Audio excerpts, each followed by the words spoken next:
Good evening, everyone. Welcome back to another wonderful tasting with Virtual Tasting Society. I am Vadim Perlovsky, and today we're excited to do our first ever gin masterclass. We've been talking about this for years.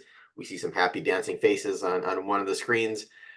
People have asked to do more gin, and I've always said we'll do one when we find a brand that has 6 expressions that we can actually dive into. And there aren't that many brands out there. There aren't that many distilleries out there making the many options for gin.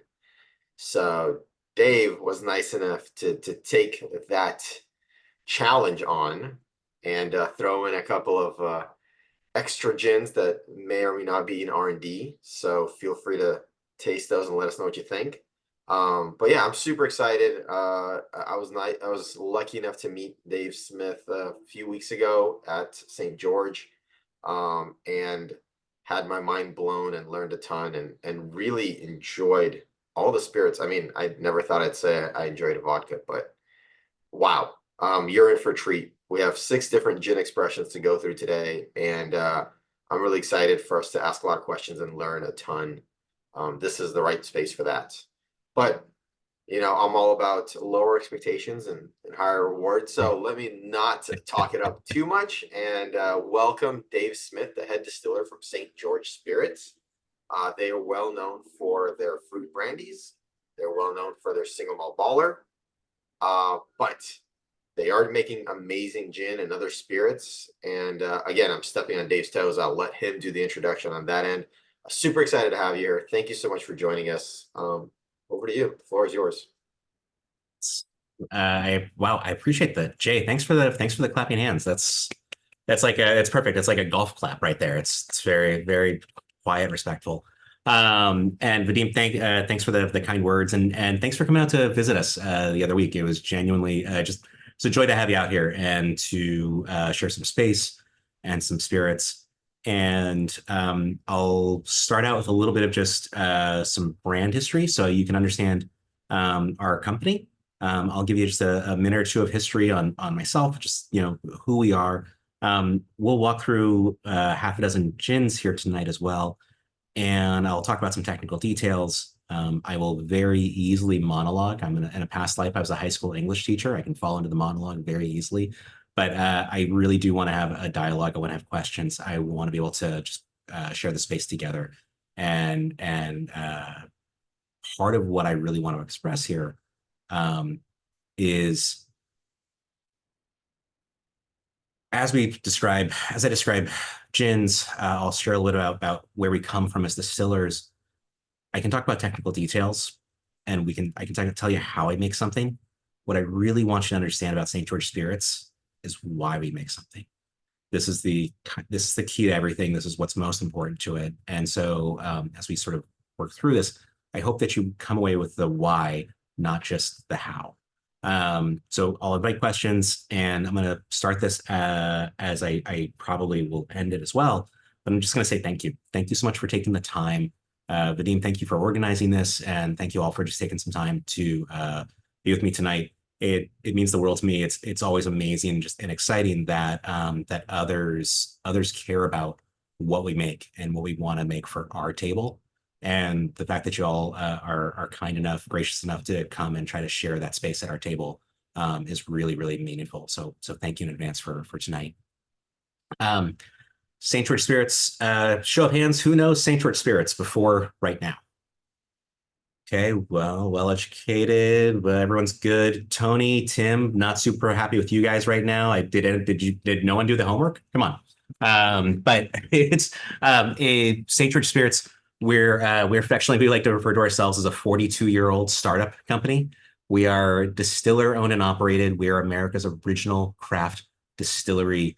And we make things simply because we love to make things. We are founded in 1982 by a gentleman named Jorg Roof.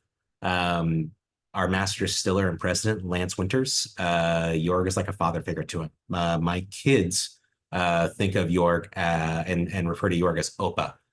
He's an extraordinary human being, and he came over to America in the 70s. He was a magistrate, so he was in the law industry. It's a law profession. I guess it's more of a profession than an industry. But Jorg was the youngest magistrate in Bavaria and was working with the German, just take a minute with this.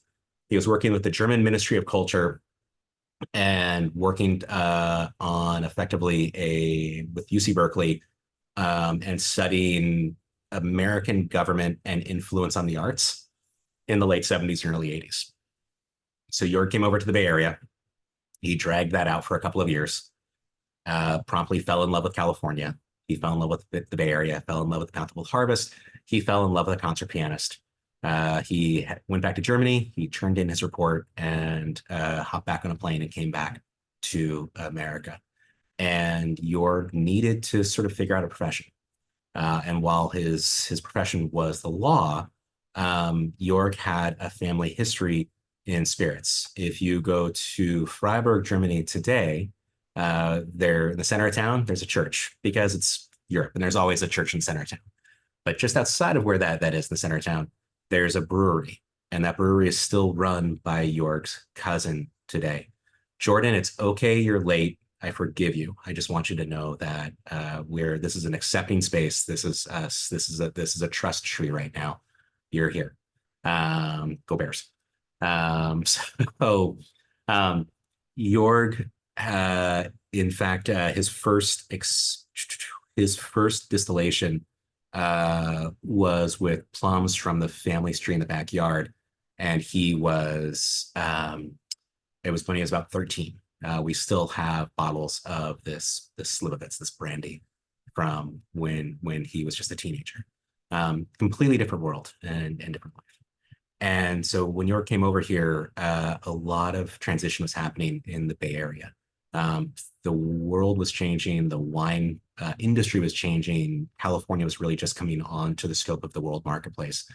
And that idea of a bountiful harvest, that idea of something really special here of world-class fruit was just starting out. And Jorg saw that, recognized it, and realized that he might have something to contribute to it. And that's beyond the world of wine, but he had something to contribute in the world of spirits and of eau de vie production. Show of hands again. Eau de vie, anyone know what that means? The Dean's like a ringer over there. Go. Amanda's going to have some sort of swearing in there. Oh, it's cute. There we go. Dave, you're basically my namesake there, so you're a ringer also. So eau de vie, water of life, and generally, if you kind of go around culturally in the world, you could sort of make that translation, whether it's in Gaelic, it's in Russian, it's whiskey, it's vodka, it's eau de vie. There's just an idea of water of life. It's an idea of a spirit. Eau de vie production, though, generally it's a fun term, but we like to think of it as an unaged fruit brandy. And Jorg started out as an eau de vie distiller, as someone who's trying to capture the bountiful harvest, and that's in 1982. And fast forward, and think about 1982 and what the spirits cocktail culture is like then. If Jorg had any sense, if there was any business plan, trying to be an unaged fruit brandy distiller in 1980 throughout the 80s, it's not really a win. That's not a business plan. That's a nightmare. But he made something because he was passionate. He had heart. He wanted to make something that was genuine and unique. And Jorg helped to create a foundation for other craft distillers in that time. My friend Caitlin, I know, has presented with the society. Caitlin's amazing. Caitlin learned from my friend Joe, and Joe learned from my friend Steve McCarthy, and Steve McCarthy learned from Jorg. Jorg is effectively sort of almost the Johnny Appleseed, the person who helped to set sail all of these craft distillers that we have today. He was a true influence and a person who was just sort of an open book and was working hard to help those around him. In that time, Jorg was making beautiful fruit brandies, winning awards in the old world for his fruit brandy work. And I want you to fast forward a little bit, think through the 80s. We go into the 90s. And I promise we're going to taste some spirits soon. You're all being so patient and kind of listen to me prattle on here before tasting anything. But as we fast forward, we're in the 90s, and Lance Winters comes on board. Lance is our president and master distiller today. Lance in the 80s, he was in the U.S. Navy. He was a nuclear engineer on the USS Enterprise. He made the very natural life change, career transition from being a nuclear engineer in the Navy to being a brewer, as one does, and then fell in love with whiskey. A friend gave him a bottle of Lagavulin, and he suddenly had a whiskey that was so much more meaningful than just sort of the whiskeys of his youth, and fell in love with it. And he went to a library. He started looking at books on whiskey, and realized that as a brewer, he was doing half the work of being a distiller with that. Knew of York by reputation and came to York, and sort of in a Mr. Miyagi like fashion, he asked York to, if he wanted to distill. Lance had been distilling in his garage for a couple of years at that point with beer from the brewery that he was working at. And York said, "Yeah, we can try out. We'll see how this goes, but I got to distill some. I got cherries coming in to make a kirsch. I've got raspberries. We can look at whiskey. And by the way, you want to make whiskey? What's different? What's unique? What's meaningful about it?" And so Lance showed up as a kid who wanted to make whiskey. What York taught him to love was the craft of distillation as a form of self-expression, as an art form. And that is something that lives and breathes throughout everything that we do today. As Lance came on board, he and York started to lay down some of the first barrels of American single malt, and then also created a vodka brand called Hanger One Vodka. In the 2010s, we sold that to another company. But what I want to share about the vodka world is that Lance and York realized by creating a vodka, if you look at flavored vodkas, especially in that era when flavored vodka was really popular, they knew that they could make beautiful spirits, but no one cared about eau de vie. No one wants to buy a pear eau de vie. No one wants to buy a cherry kirsch, but they did want to buy a flavored vodka. And what they understood, and what Lance, I think, helped to push forward in that moment, was an idea of, we have a really beautiful story to tell, but we're speaking the wrong language. We're trying to tell people a story of fruit brandies, but flavored vodka is a language that Americans speak. And so they took a lot of their techniques, they took those ideas of fruit brandies and translated into the flavored vodka world.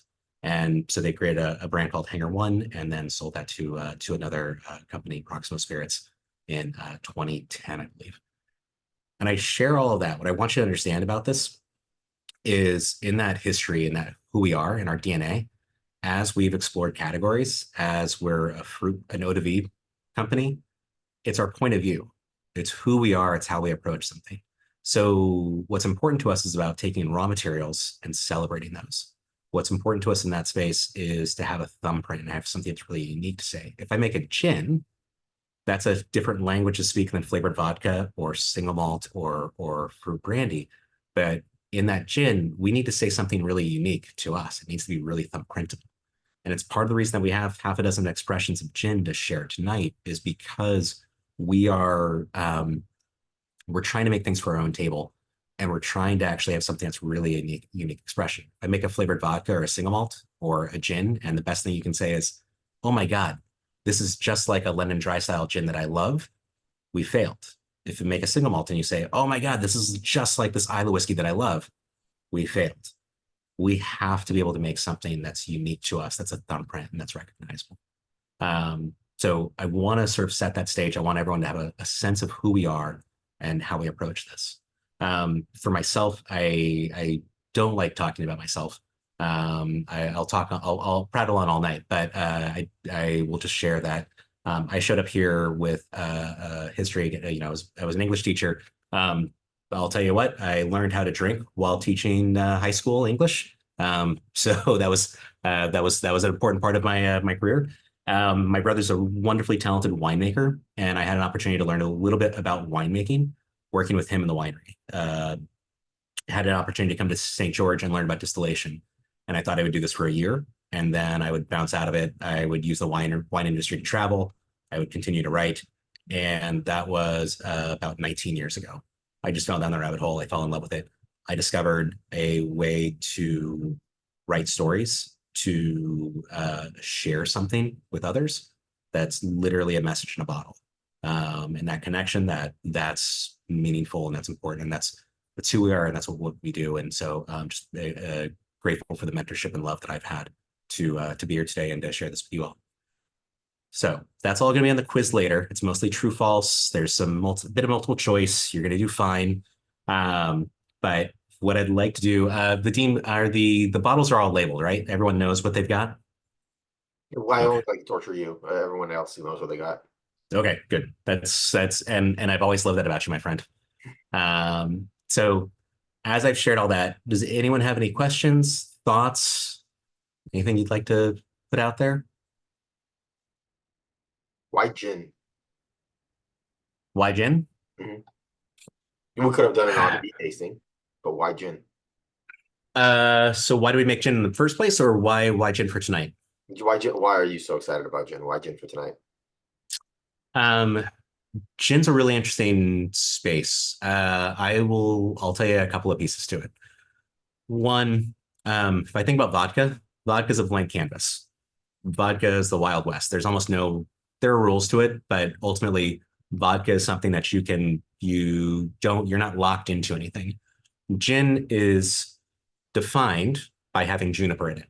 Juniper has to be the dominant flavor in a gin. It has to have juniper present.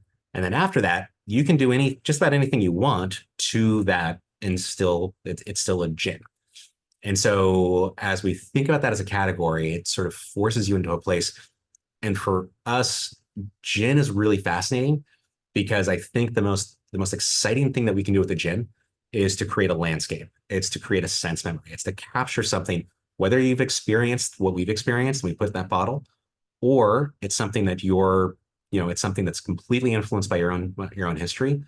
Gin has such an opportunity to be expressive and to connect you to a sense memory. And so it's sort of locked in with juniper at the heart of it, but there's so much room for expression there. And so gin is a really, really exciting category to work in. And I will also share that you all are going to get to try a gin tonight that almost no one has ever tried before. And that's a gin that we'll be sharing with our friends of St. George out there in the market here in roughly the next month or so. We'll start to launch this gin, but it just the timing worked out, and it's the stars aligned, and as we were working on this project with the team, and it kind of came together to say, I've I've got different gins, different ideas. We have different concepts. We have a gin tonight that we'll share that doesn't exist out in the world yet, but it's well on its way. And I'll even get to show you the label. That's not even the truly official label. This is just a proof that the printer sent us that basically is 95% of the way there. So we'll get to that here. Yeah, good question, Vadim. Anyone else? Tony, I'm going to call you on you at some point, man. I want to give you fair warning. Do we need tonic? Do we need lime? Do we just need a glass? Fair question. I love it. As a no to distiller, everything that we make, I want you to be able to sip neat at room temperature. And it also should live and breathe, be celebrated. It should be able to be something really beautiful in a cocktail. I'll talk about some cocktail ideas. I'll talk about that as we work through them. But for everything we're doing tonight, neat in a glass is the way I'm going to enjoy them. Good question. All right. I like that approval from Lori also. All right, I'm going to start us off then. Let's go ahead and part of me wants to start off with the brand new gin. Part of me wants to start off with something that's a little more tried and true. We can go for an aggressive gin. So, Vadim, I'm gonna ask you. Do you want to start with the brand new gin? Do you want to start with some heavier gins and then we'll work lighter? I'd start lighter and go heavier, but I Go mean, there. what the order we tasted in the distiller was fantastic, and the story kind of follows. But I don't think there is a wrong way to taste, but we do Okay. the pick away, so I can put it in the chat and people can line them up. Okay. Do you want me to set up all the gins right now as part of that, or you want to just do it one at a It, time? it's up to you. If you can let us know the order, that just so that people can line them up, and most people have 6 glasses in front of them, and we can taste side by side. By the way, for everyone, I mean, everyone here is a pro. I recommend don't kill the bottle, taste as you go, and compare them. It was very surprising to me how different gins can be. You know, That's a I think it's a really good call out. Um, all right. So here's how I'm going to do this. I'm not going to do this in autobiographical order. I'm actually going to start, I think, with story at the heart of this, and we're going to work from there. So the first gin that I would really love to share with y'all is our terroir gin. So St. George terroir gin. I'm going to hold that up. It's got a bear on the label. And no bears were harmed in the making of this gin, though, I promise. And what I want you to, when one pours a glass of this, try this out. And I definitely, to Vadim's point, I encourage you to smell, sip. We're also going, no need to kill it off, as it were. I want you to be able to kind of bounce back and forth a bit. Part of the reason that I'm going to share this, and I'll show you with my own glass what I do here. But generally with spirits, we don't swirl or anything like that. I know you're all professionals. You spend time tasting many spirits. But for myself, one of the things I do is I always roll the liquid around the glass. That helps to create surface area. And so the alcohol will evaporate more quickly than the essential oils, the flavors, the characteristics that are present here, but creates surface area. And then my favorite spirits, I've spent more time just smelling them than ever tasting them. And as I come back to this glass, this is inspired by a walk in the woods. This is inspired by Lance picking up his son Franklin in the hills of Oakland, and it's inspired by Mount Tamalpais and the Marin Headlands. This is something that is about a dozen ingredients, and it should be reminiscent of that walk in the woods. We as distillers are trying to capture a sense memory. And from an ingredient standpoint, some people will tell you that they don't like gin because it's too piney.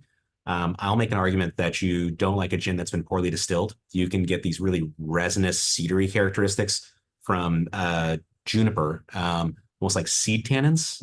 If I was sort of make the analogy to the wine industry, where they're really, really aggressive. Amanda gets some peppercorn on the nose. I can definitely see that. We've got Douglas fir that we harvest within about 120 miles of the distillery up in the Mendocino on the Mendocino coast. We have coastal sage. We have juniper, of course. That juniper we vapor distill in our still pots. So that's in a Carter head assembly, sort of a classic style vapor distillation in the gin world, where I can get a more delicate touch on an ingredient. So things like bay laurel from our backyards and that coastal sage, but we're trying to capture this more delicate touch to those. To capture that forest, though, to capture that walk in the woods, we can't distill dirt. So, Tim, trust me, man, I can't distill dirt. Okay, I just need you to understand. But we can distill Saigon cinnamon. Has a really lovely high oil content, really great dusty sweet quality. And then we can respect our raw materials. So you can take something like coriander, a classic gin, a classic gin botanical. We can take coriander and we can wok roast that. So dry wok roast that coriander. It drives off the linalool, the more floral part of the coriander. It helps to develop that dusty sweetness and some citrus qualities. We can use angelica root and orris root to sort of give us a low forest chaparral quality. We can bring in some citrus as well for some brightness. And that sage gives you some of that sort of cooling sensation to it all. And the most important thing about this that I really want you to have a moment with is to think about whether you could replace this gin for another gin.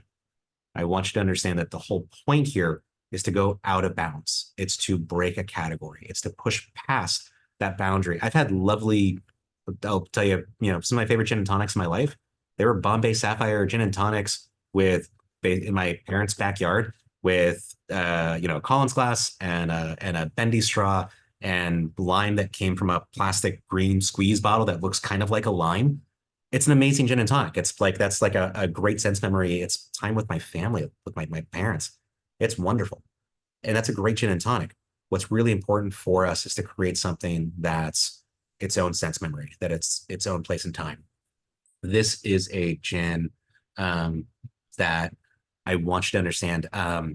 Best story I can tell you about the terroir gin. I was doing a presentation in Houston, Texas, at a bar called Anvil. Beautiful bar, like top 50 bars in the world kind of thing. Bobby Hugel, great guy. And he'll bring a fool like me into town and do a presentation not only for his staff, but they invite bartenders from the community to come in. So they're trying to sort of have education that helps everyone around them, not whole community, just rather than just one staff. And the point of that is that we've got about 30 professionals. We're going through a tasting. I'm tasting through 20 spirits over a couple of hours. And at one point during my presentation, we taste the terroir gin. And a woman raises her hand. I'm going to apologize right now. It's going to fall into a terrible, terrible southern twang accent kind of thing. So it's just going to come out of me, and I apologize. Woman raises her hand during my presentation, and she says, um, I'm I'm sorry, but I just got to tell you that the first time I tried the terroir gin, I cried. And there's no record playing in this bar, but man, it felt like a record just screeched. That needle screeched across a record. I felt like I would. I said, I'm sorry. What? You cried? What happened?" And she says, "Well, I love martinis, and a friend said I had to try the terroir in a martini, so I made a terroir martini about 6 months ago, and I cried.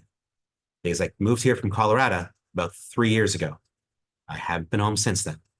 And I made this martini, and I felt like I was home. I'm getting all goosebumpy now just telling this story. For us at St. George, for Lance, for me, we are grateful and greedy for those moments, because that's where spirits are a carrier pigeon for our real work. This is where we actually were able to communicate with someone. This isn't our sense memory. This isn't my moment in time. This is us teasing that out of you. This is us inspiring you. It's you connecting to something in your own life in that moment by our creative efforts. That's our best goal. That is what we are here to do. That is our craft.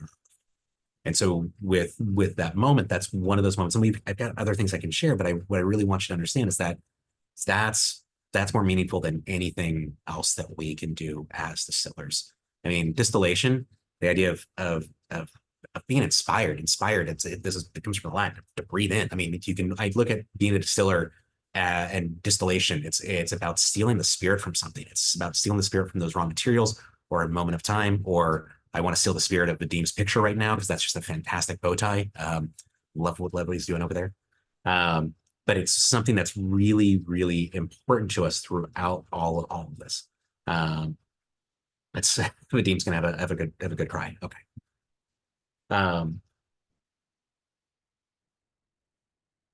Any questions in the terroir gin?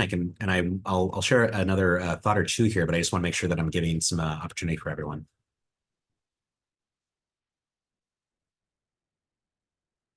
Drew, I'm going to call on you at some point here. Jay, are you doing okay with this? I want a thumbs up if you're okay. All right. What's the Yes. base spirit, Dave? The base spirit is going to be a non-GMO corn vodka, and that's something that we don't distill ourselves. So I get that. Basically it's vodka that I buy from another distiller, and I look at that as at St. George. I believe that we're awfully good at creating our own paint colors and painting our own pictures. So in this analogy, those paint colors are the individual botanicals. We can capture those individual paint colors. We can paint a landscape, but stretching white canvas, something like that, to make a vodka, it's incredibly water intensive. We're in California, the Bay Area. I don't think it's a good use of our time, our resources. It's not what our best efforts are. So we have 5 pot stills here, and we are distilling all this on our own pot stills. But I've got a non-GMO corn vodka as a base spirit here. Great question, thank you.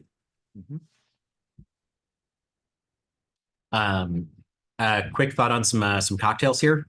I'm going to tell you what Lance is. Lance will tell you himself the same thing. He doesn't like to say this in front of the other spirits. It's not true, actually. He really does.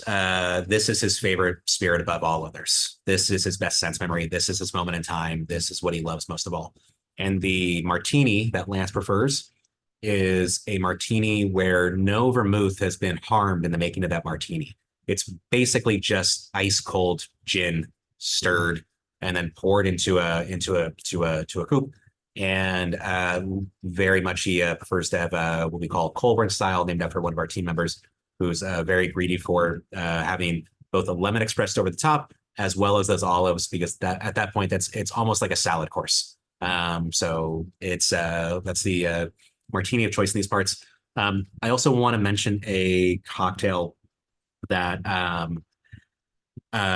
is, there's a couple of ways to go with this, but if you think about a cocktail where you could use terroir gin along with some lemon juice, some simple syrup, a little cassis or raspberry liqueur, couple ice. A lot of the flavors here will dance together and just show really beautifully.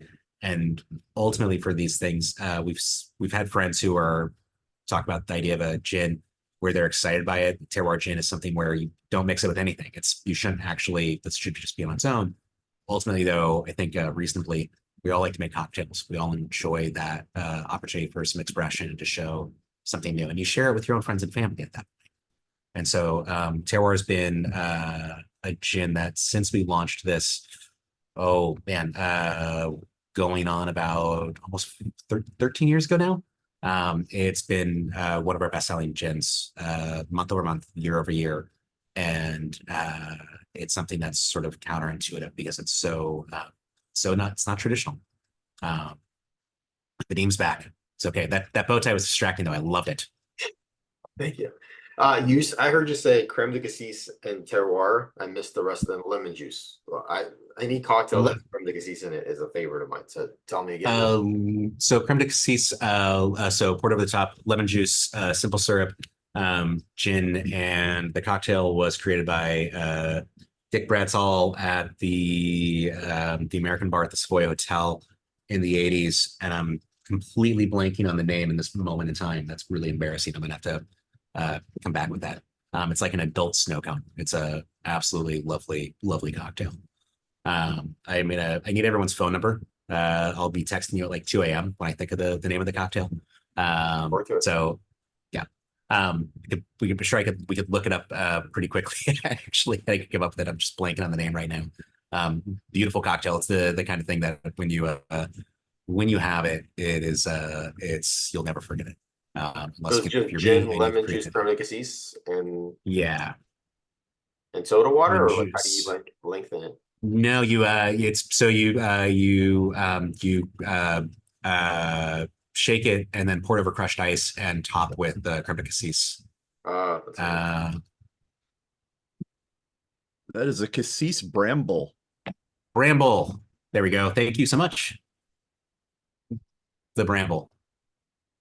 Beautiful cocktail, and I would make the argument that it's something that while terroir gin didn't exist in the 80s, I think Dick Bradsall was sort of casting forward into the future because terroir gin is perfect for it. Think about cassis, think about raspberry, think about that almost nori sesame seed quality to cassis or a raspberry liqueur. The terroir gin, that sage quality and the juniper just really, really developed that together wonderfully. It's really beautiful. With the terroir gin in mind right now, I'm going to take let's jump over to another gin that doesn't exist in the real world. So Vadim, is this the legal is this called sea gin or seafood gin? Yes, legal seafoods. Yep. Legal seafoods. All right.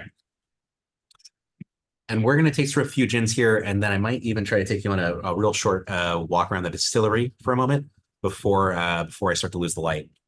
And then we'll come back to some of our spirit tasting as well.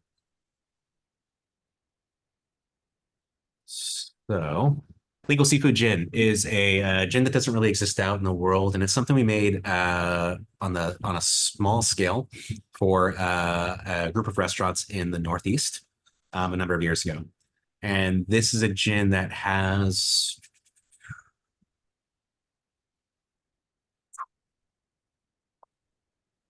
about 20 ingredients here.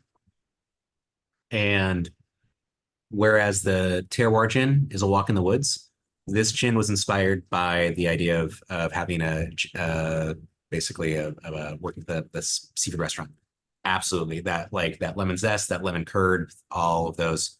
This is something that is this is a gin that really kind of goes into that place where it's almost like lemon bars. That lemon's a big one. Even the lemon wipes, that's the little hand wipes. Don't you just like to snack on them though? Nom, nom, nom. we wanted to take that idea of that lemon, of that freshness. There's a touch of dill here. We wanted to make sure that this was a gin that could really pair well with seafood. So as we looked at that as an idea, we wanted to explore that space. And this is one where it's really focused.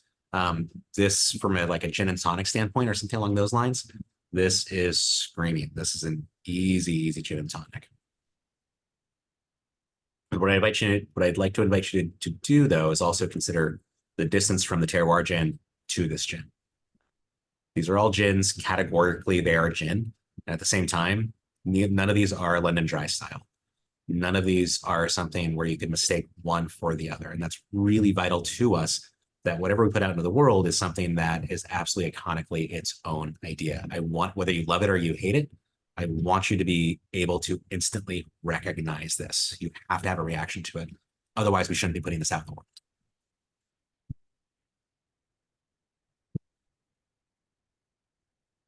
And I really do like this. I think it's a really good example of a very citrus forward gin. The lemon's very present here. That's got some, for me, there's some nice, some nice notes to it. But this isn't something that I would put out there as a sort of broad market kind of gin. This is something that's sort of a unique concept. It sort of lives and breathes in its own space. And that idea of sort of something that would make beautiful gin and tonics, hot summer days, pairs, really wonderfully with seafood and something that's. Medina, do you approve? Thumbs up, thumbs down? Okay, all right. Just you had me worried there for a second. I want to make sure. And Jay, is that a high five or are you holding your hand up to ask a question? I guess both, but okay. Quick question. Maybe some of you guys know the answer to this already, but do you know why juniper is the base for gin? And to be really clear, it's not the base of gin, but it is the sort of signature ingredient that defines gin as a category. Okay. And that will go back to that just kind of, I think, speaks to the history of gin and sort of where it came from and what defines gin. And there's a whole other presentation we can get into that world. As a quick overview, if I want to like break down the idea of categories, there's a little bit of variance from like European law to American law and so on, but just kind of a rough basically breakdown. Vodka is process-based, and process-based means that if you distill anything over 190 proof, so past 95% ethanol, it's now technically a vodka. So if I take sugarcane and I distill it to 79% alcohol, I made it wrong. If I take sugarcane and I distill it to 95.1% alcohol, it's vodka. If I take barley and I distill that to 65% alcohol, whatever, it's whiskey. If I take barley and distill that to 95.1% or above, it's now vodka. So vodka is process definition. That's where vodka is. With a whiskey, it has to come from a grain. So whiskey can come from corn, rye, barley. We can run down that, and there's various categories there and definitions that you can get into for what defines a bourbon or an American rye, which is different from a Canadian rye, so on and so forth. Juniper, there are a few things that are defined by certain ingredients. Absinthe is defined not by the base material, but absinthe has to have wormwood present to be an absinthe. With that said, you can also have something like absinthe where wormwood is something that shows up in vermouth consistently. It's a great bittering agent. Wormwood's a member of the sage family, but absinthe has to have wormwood present. Gin has to have juniper present. It has to be the dominant characteristic in that spirit. So it's just sort of a category definition. Thank you for that, Dave. Of course. Vadim, you're holding up a bottle that keeps disappearing. That's I actually happened to accidentally grab the legal seafoods from one. Oh yeah, a label. Nice. Who makes your labels? They're awesome. Thank you. So our label, all of our label artwork, it's a combination of working with really wonderful graphic designers, along with artists, and then we're Distiller owned and operated. Lance and I are the owners of St. George Spirits. We believe that people who actually make a spirit should be responsible for the invitation to that spirit. So it's important to act as a creative director in that process.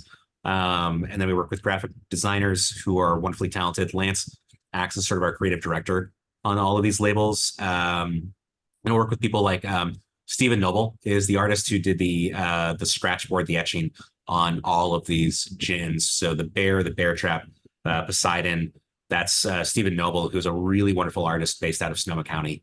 You look up, take a look at his website. It's one of those things when you look at Stephen's work, you'll realize that you've been seeing Stephen's work on packaging, supermarket shelves, and just forever, and you'd actually never knew who did that and who it was. Wonderful, like sweetest guy you'll ever meet, and wonderfully talented. And just to clarify with this gin, it's only herbs and botanicals as ingredients. I recently, actually this week, saw that there was a distillery in San Francisco that added oysters into their gin basket as part of their whiskey distillation. Yep. You didn't do any of that. There's no seafood in this. It's just herbs and stuff. There's no seafood in this. We've distilled oysters at St. George Spirits. We've distilled Dungeness crab, New England lobsters, seaweed. We've done a lot of things over the years. We also I think we take some pride in doing things for fun on a small scale and as an experiment. But we only try to put the things that are really worthwhile out into the world. We don't want to make sure that as we put something out there, if you smell and taste it and you say, oh, that's interesting, that's not really a win for us. That's not worthwhile. We want to make sure that things we're putting out into the world are iconically their own. And on the side, it says this is a collaboration with a legendary American seafood house. Hmm. So is that something you know? That's so that's Legal Seafoods. So and they've got about 45 restaurants in sort of the sort of New England area, down maybe through DC. They're and so headquartered in Boston. They're Legal Seafoods when you live in Boston is just it's a rite of passage. It's as prevalent as McDonald's. Yep. Yeah, you go through Logan Airport, there's Legal Seafoods there. It's all over. And they were purchased by another corporate group a few years back. So but there were some good folks over there. I'm going to share one more gin with you, and then we'll take a really short break. I'm going to take just a quick walk over to the distillery and see if we can make that work for a minute. And then we'll come back and we'll do some more tasting if that's okay for everyone. Sounds great. Okay. Right. And I apologize, I'm not keeping up with the messages. So if there's anything that I need to take note of, please feel free to interrupt me, call it out. Okay. Next gin we're going to share is the Tannivore. So it's the Bear Trap. I'll talk about that. And the Tannivore gin is 19 botanics.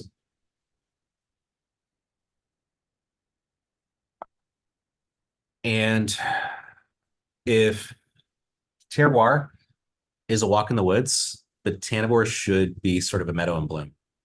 This is a very, very different sort of vibrancy. I'm not going to say anything about it for a minute. I'm going to tell you more, but I'm just going to wait for Tim to smell, taste, and I just want to hear his opinion.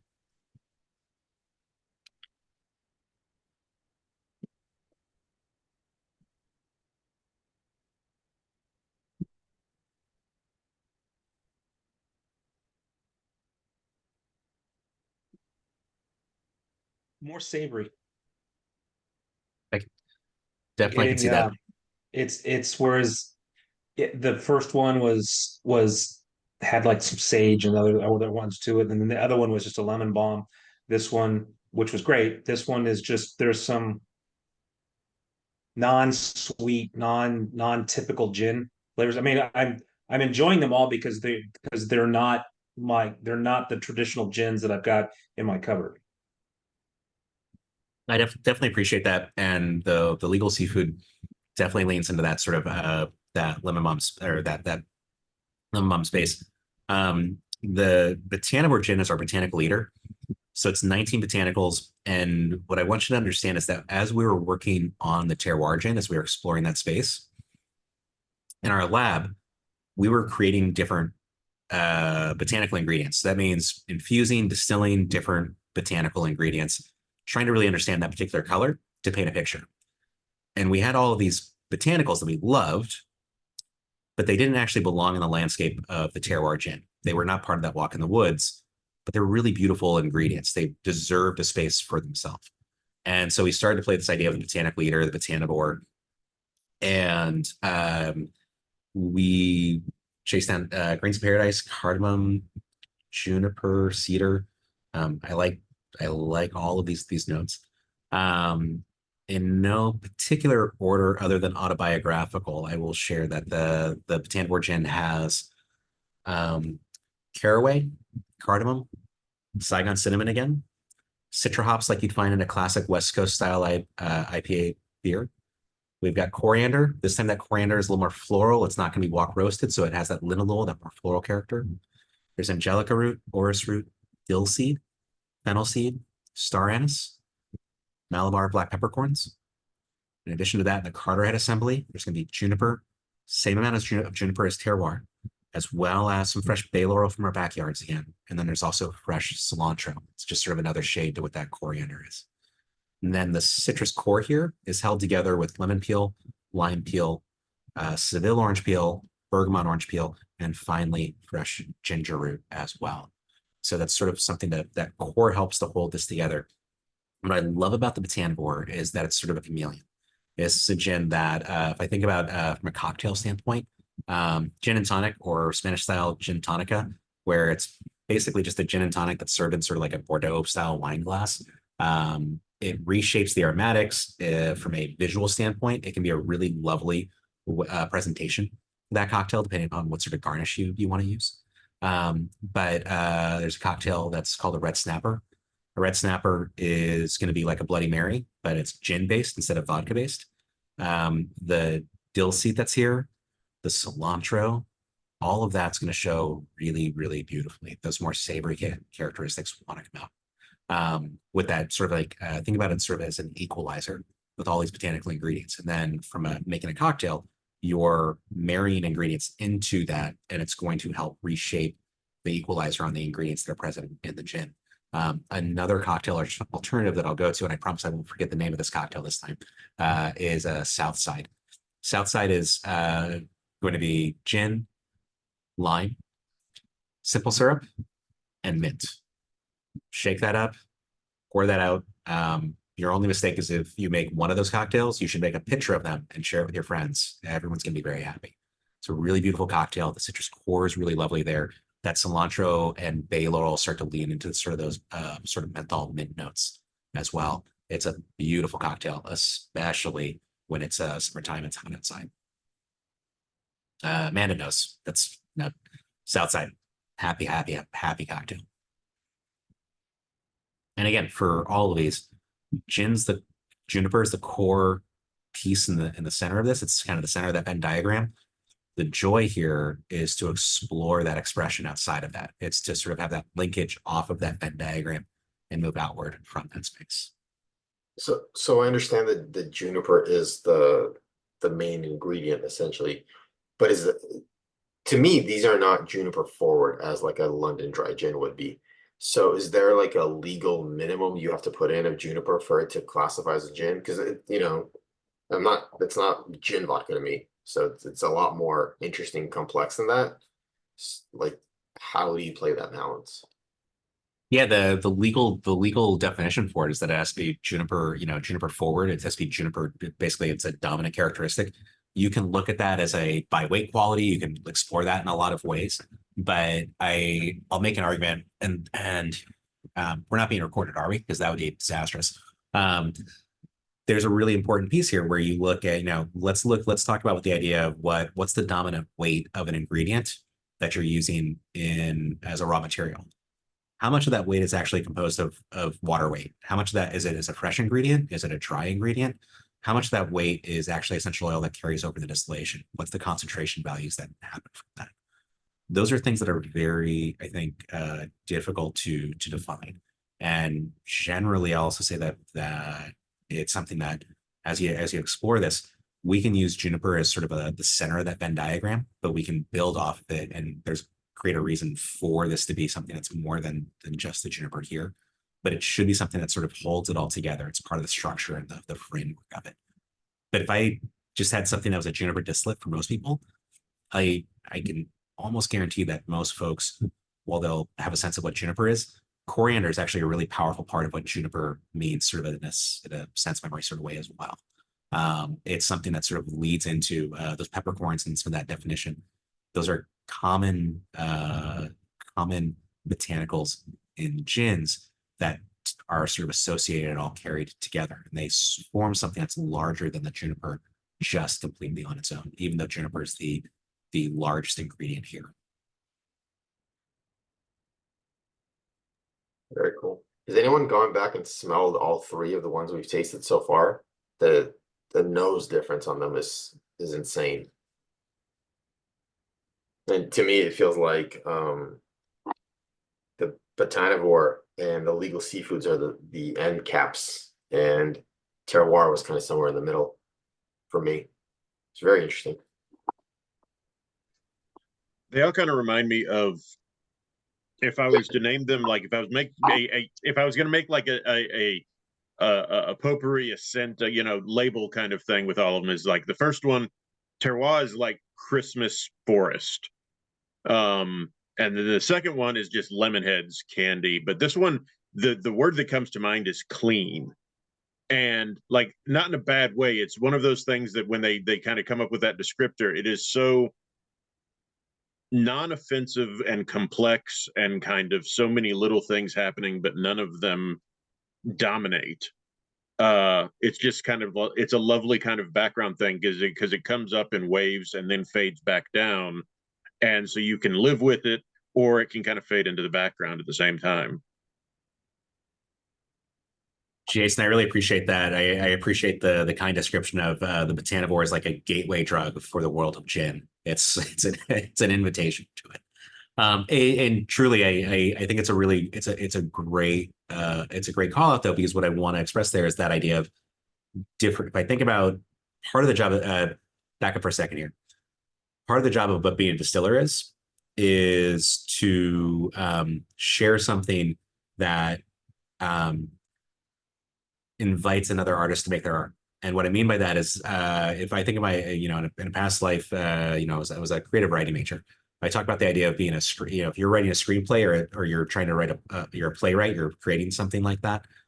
That job of that writer is to invite other artists to create their art. And I look at distillation with a lot of that same sense. When I say inviting, as a writer, you're inviting other artists. You're inviting the actors to create their art. You're inviting the directors to create their art. You're inviting the lighting and the gaffers and the costumers to sort of have a sense of what their contribution is. From a distillation standpoint, if you make a spirit that's inviting enough that you want to experience it, you want to go back and smell it and taste it, and maybe search out a cocktail and expression, get inspired by that, that's really amazing. Like, that's something that's really exciting for us to do. And so the botanivore is one that we found over and over again, or is something where it's something that it has this ability to be expressed in different ways. And sometimes it's sort of straightforward enough and complex enough. At the same time, it's a gin and tonic. That's basically a 2-ingredient cocktail, maybe 3 ingredients if you want to include ice as one of your ingredients. It's pretty simple in that sense, but it also can make a really beautiful cocktail. Really good gin and tonic can be a lovely part of a summer afternoon as well. Yeah, botanivore makes me want it in a cocktail that has white wine in some way, whether that's a dry vermouth or champagne or something. It's just kind of that's where it takes me. And I've always loved that about you. Bear with me for just a second here. I'm going to see if I can get this to work. We're going to get fancy for a second. What I'm hoping to do is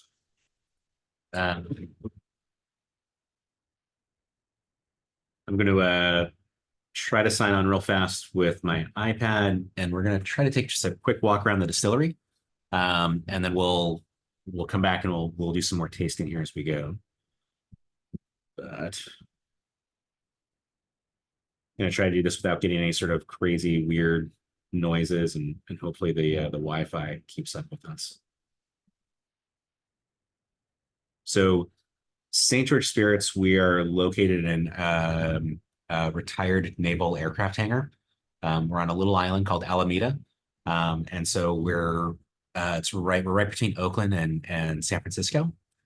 And it's a retired 65,000 square foot aircraft hangar. Still has the original redwood roof. It was completed in roughly 1941 as part of a World War II effort. Bear with me here. Recording in progress. That's awful. That's awful. That's awful.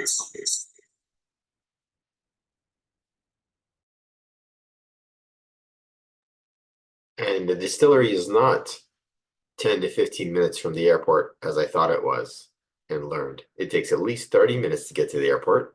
And I also learned that if you get to the airport 3 minutes before your designated takeoff time, you have missed your flight. But also worth it. Dave, you're muted on both sides, so there you go. All right. Can you hear me now? Yes, we can.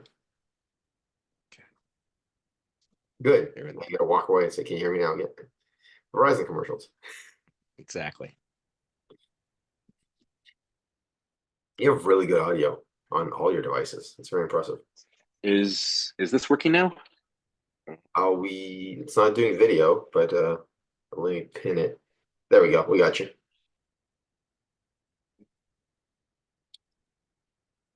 There you are. Okay.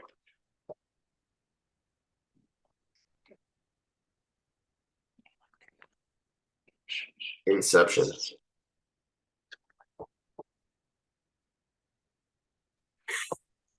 Is the legal seafood available?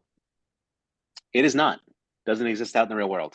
So it's something we did it just for our friends at Legal Seafood, and it's a rainy day here. Just wanted to share. So that's runway. That's the old Naval Air Station, along with the Bay Bridge and San Francisco outside window. Then this is St. George Spirits. I've been on many of those hangar floors. Oh yeah, Yeah, Navy, Air Force, Air Force. Air Force. My dad was in the Air Force.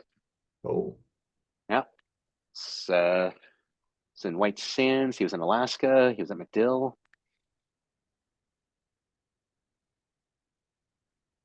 So there are still pots. There's our gin stills. Walking down this way. And I won't belabor this too much because that's the distillery. And I think what I'm actually going to do is we're going to walk into the lab space because that's where it's really special. But you can see the sort of massive hangar doors, redwood roof up there. It's a really, really special part of the universe that we're in. Are you off the Bayshore Freeway? We are, we're off of, so Alameda is located just off the coast of Oakland. Right.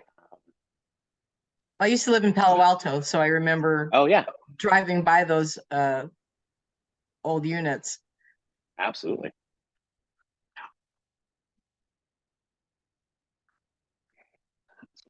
little dark in here, a little spooky, but as long as I'm with you all, I'm with friends, I'm okay. I'm not that scared.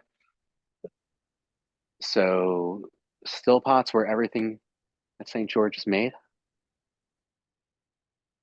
Still pot right here is from 1982. This is a 250 liter still pot. And then its sister is over here from 1988.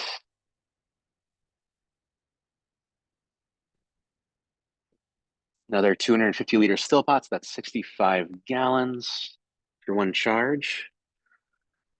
And then here's a 500 liter still pot. We get a light on. Don't lean on the railing. You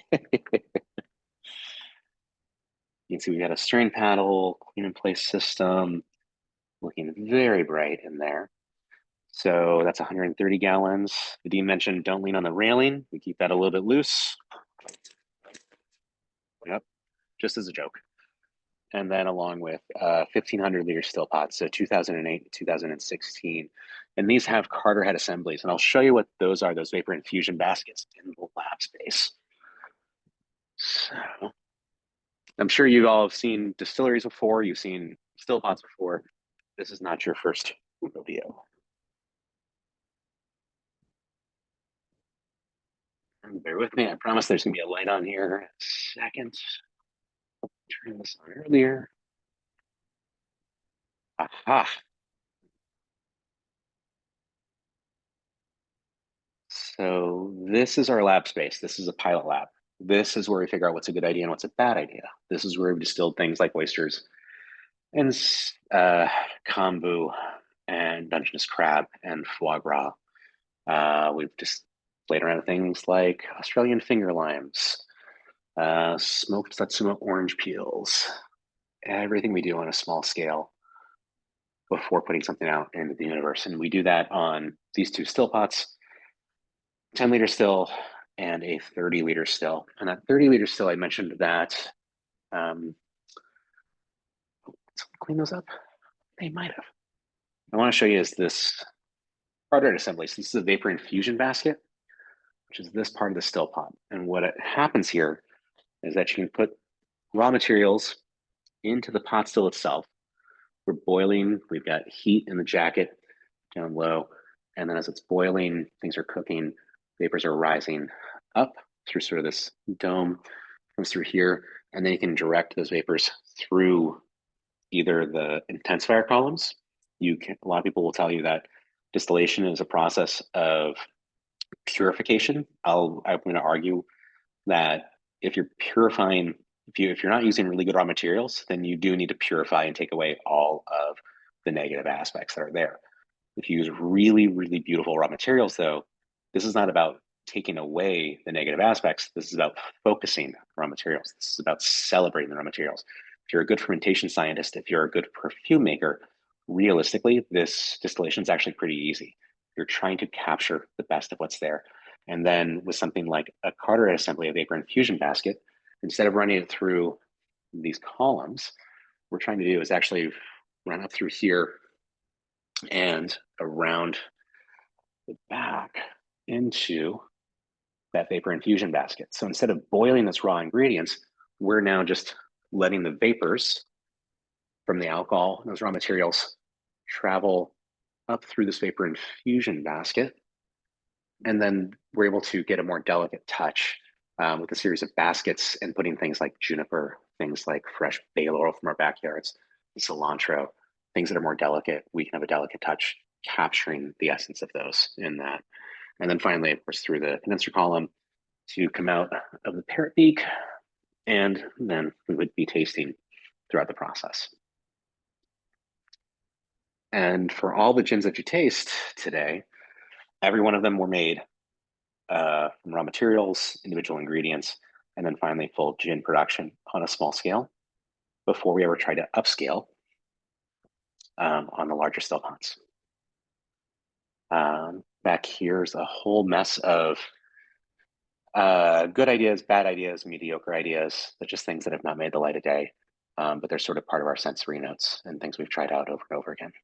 And we've got pallets and pallets and pallets of those green jugs that are things that we're not necessarily proud of, but they're things where we pulled really fast that we need to make mistakes. Creatively, you live and breathe in that space where you're trying something new. You're trying to push the boundaries of your craft. Coming up on things like coming into strawberry season. So we'll start playing with strawberries again, chocolate mint. You see a few of these individual ingredients, things like dill and cucumber, orange, grapefruit, just different spirits we've tried out. Not to say that it needs to see the light of day and be out there, but something that we really do want to make sure we understand each individual color, each individual botanical really, really well. On a Everyone still with strawberry me? plant, is any other part of it usable besides the actual fruit? Yeah, the leaves of the strawberry are actually incredibly, really, really fragrant and beautiful. So there's something there. And I started that project last year. Fresh strawberry season, we're just coming into it in the summer here. But for my kids were just going through strawberries like mad, and were beautiful. They were completely red all the way through. There was no white, and my kids were just eating strawberries, but then they would like eat, 3/4 of a strawberry and discard the rest. And so, in true distiller fashion, I'm looking at it and thinking, this is a waste. And so much of distillation, part of that also comes from the idea of a harvest. It comes from trying to capture something that would go to waste. And so, capturing that strawberry was really kind of started out as a project, and something I played with last year, and went through the season and had some good results, but nothing that needed to actually be out in the real world. And so I'll start playing with it again this year. We'll just see where it goes. Hey Dave, how big is the team? How big is the team that works inside that lab?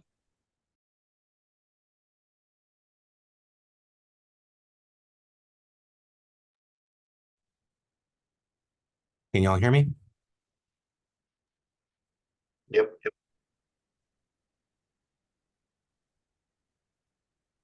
I think that question's from my friend Jay. And Yeah, I was just curious. How big is the team that works inside that lab?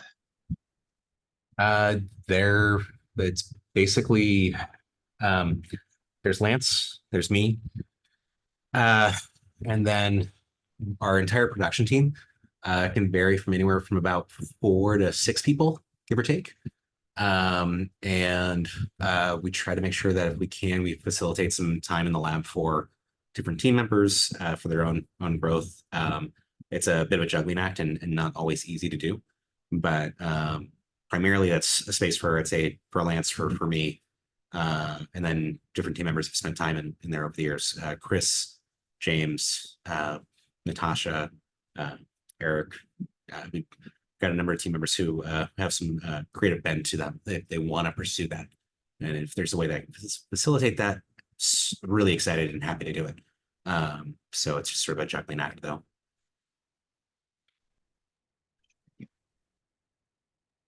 How long does an experiment take? Like coming from listening to whiskeys, I mean, they're 2, 3, 5, 8 years, but I imagine, are you able to do it in weeks or months? I mean, I'm just wondering, like, and it must, like, is there a time where you're like, that's it. It's been X number of whatever, but it's just not good.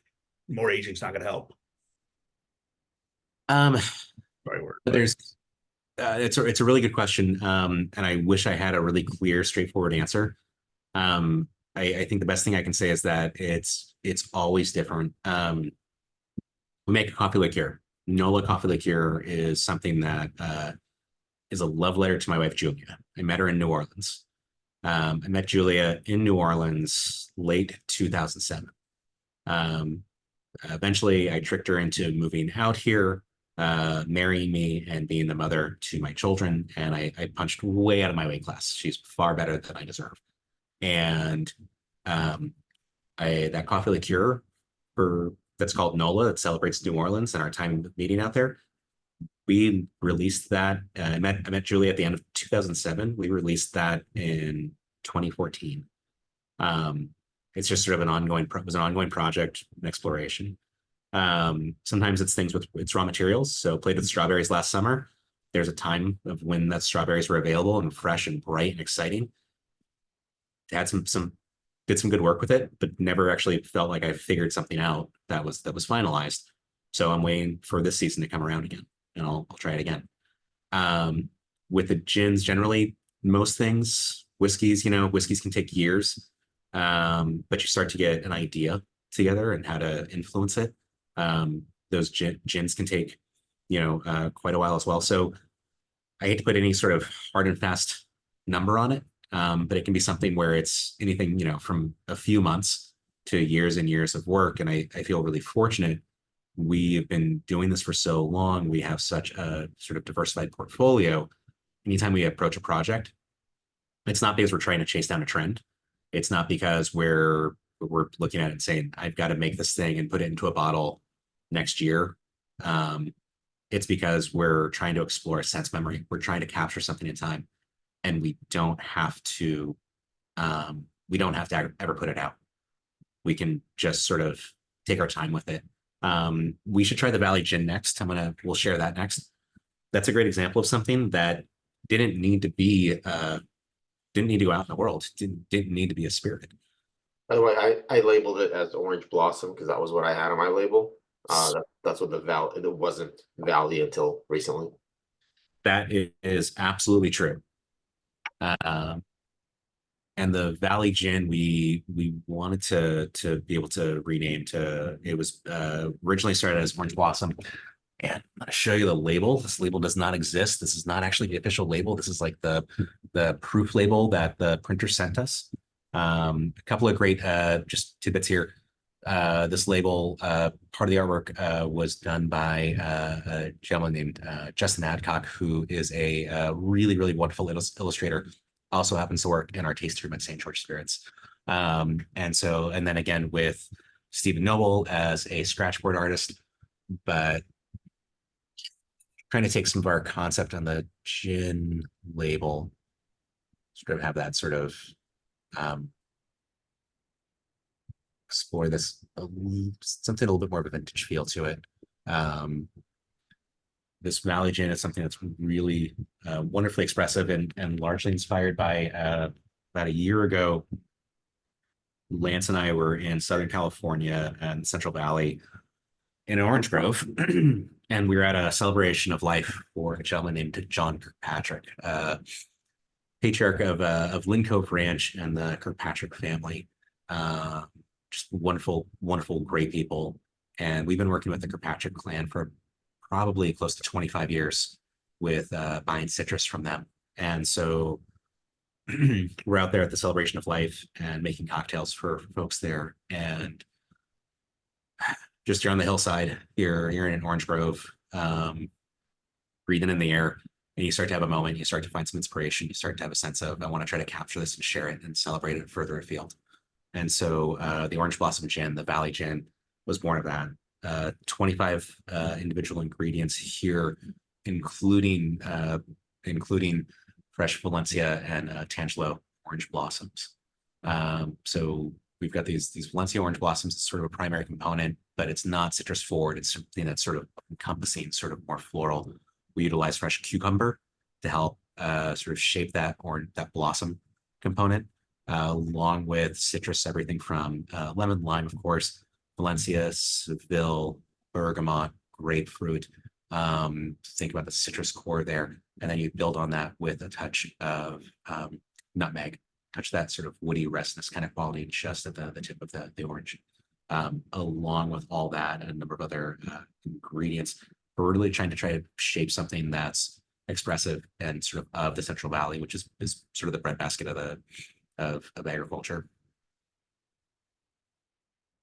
This is another one where we utilized fresh dill, similar to the legal seafood gin. But what I want to take a moment to acknowledge there is that fresh dill, in this case, helps to sort of broaden that green tone. And I touch that. This is not that lemon bomb that we saw with legal seafood, where that's a citrus forward lemony gin. This is something that has a very different sort of focus and restraint to it. Black pepper, Malabar peppercorns, along with pink peppercorns for a little touch of more fruit and citrus tone there as well. If you've ever had a Ramos Gin Fizz, I dare you to make it with this and ever do it any other way again. A Vesper also is a really lovely way to go about this gin. Well, this one will be widely available, you in a right? second here. Sorry, Vadim, what's that? Will this one be wildly available widely? It will be. It's going to start out in about 14 markets around the U.S.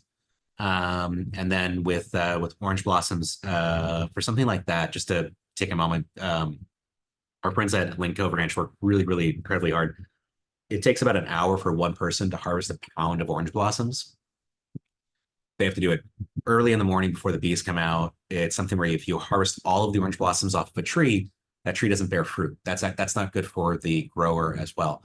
So you're trying to go through and take some of the orange blossoms on every tree so you can thin it out a little bit, but not pull all the orange blossoms off of every tree.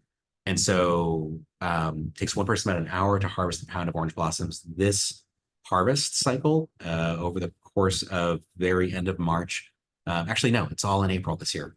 In the month of April, we'll pull in roughly 1,000 pounds of orange blossoms from Lead Cove Ranch.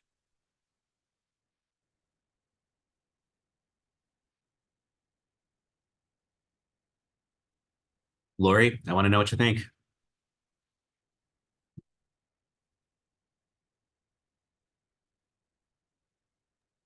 I really like it. I love the dryness of it and the I'm getting the bergamot and the pink peppercorns in it. And I can really see this just sipping it in a lovely glass with nothing else. It's this is actually kind of as you if you try that, try an ice cube in it. And what I found that's really fascinating about this, for me, this is the floral characteristic is there. I 100% right there with you where that pink peppercorn, that bergamot, there's that sort of resiny quality to it. It's a little bit zesty and vibrant. There's fresh ginger in this as well that helps to contribute to that. And with it's all of these gins are at 45%, so 90 proof. So we want a nice high concentration there for that character. As this is diluted down, as this softens with that dilution, the citrus character actually sort of develops from that. It comes out more and becomes a bit, you start to find almost a touch of stone fruit, and that citrus shows a little bit more sweetly and lightly. Speaking of sweet and light, every time Badim is with whiskey there, it just makes me happy. It's just so cute. It's just like it's very sweet. That's awesome, man.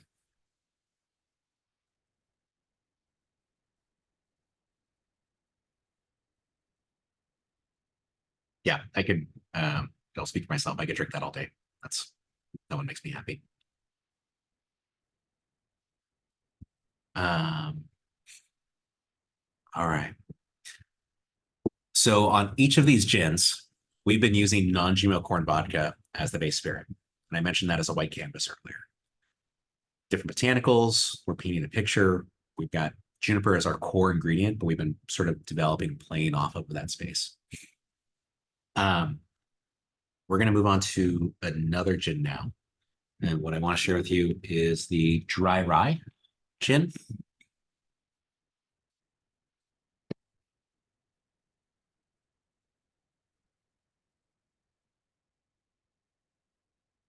Very good. Another bear trap, red.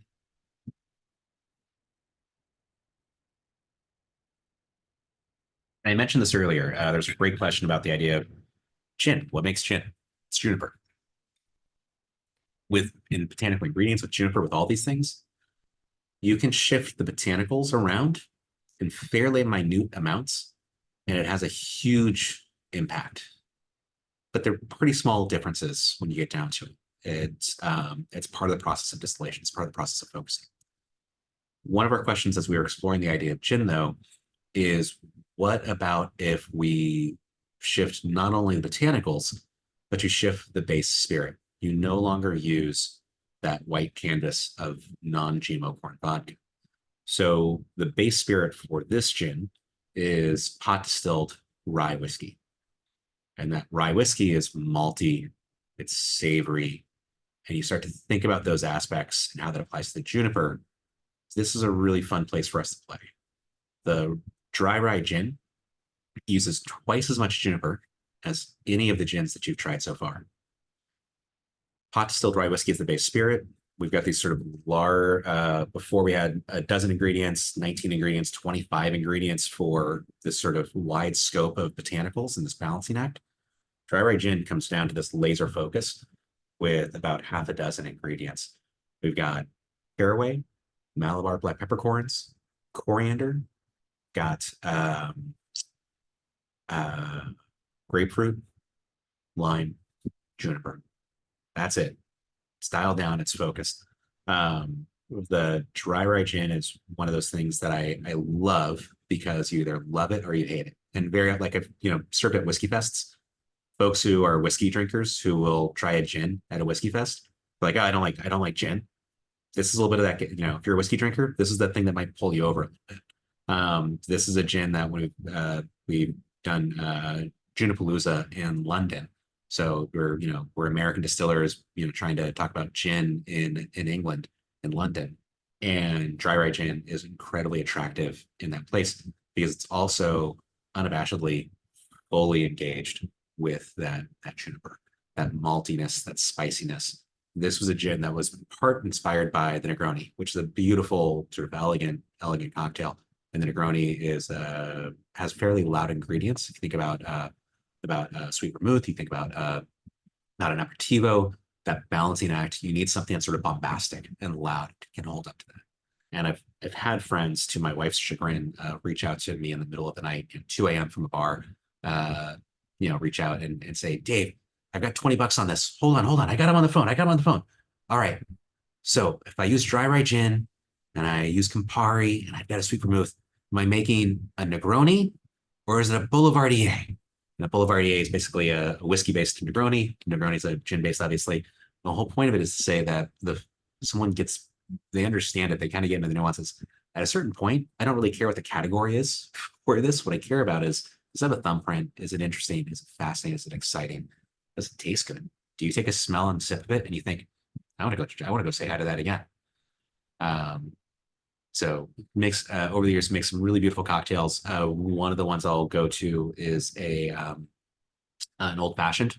Again, summertime. Think about like a pineapple gum syrup as your sweetener, lemon and lime, but just a very simple stirred old fashioned is a really lovely place to go with this. Also, a penicillin cocktail, if you know that. Replace the blended Scotch and penicillin with the dry rye gin, and it's absolutely stunning. Drew, I'm gonna call on you in a second here and ask what you think of it. You don't lie to me at this young stage of our relationship. I want to know what you think, man. Yeah, I appreciate it. I'm a mostly whiskey bourbon drinker, and I got into gins last year. What I like about gins for me is they're more contemplative sippers. Like you really have to sit and think and peel back all the layers and imagine what you're tasting. So I like it. It's a little less complex though, because it does remind me more of the ryes and the whiskeys that I'm used to. But I could see how you say it's like a gateway maybe into gin for people who don't want to jump all the way into all those botanicals.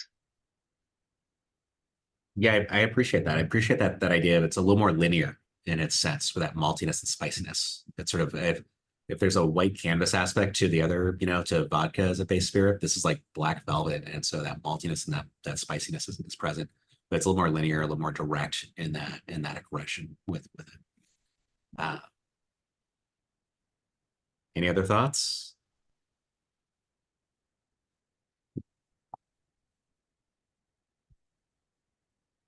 Amanda, nothing? No? I've said things. I really like the earthiness in this one. Just that I tend to gravitate towards things that have like that little bit of earthy funkiness, and I think this one really has it. And I really enjoy it. And I like the idea this is an old fashioned, and I would do an old fashioned with a grapefruit bitters in this. I think it would be that grapefruit is a perfect call out. That's exactly what great space in San Francisco, Bar Agricole. They were the first ones to do a gin old fashioned with it, and it was grapefruit bitters, and I believe it was pineapple gum syrup. That's a perfect call out for it. Hey everyone, Alex left his camera. Should we just talk about him right now? Should we give him a bad time? Maybe? No? He's probably close by. He might even be able to hear us right now. Oh, hey Alex, what's going on? I didn't see you there. I can hear everything you say.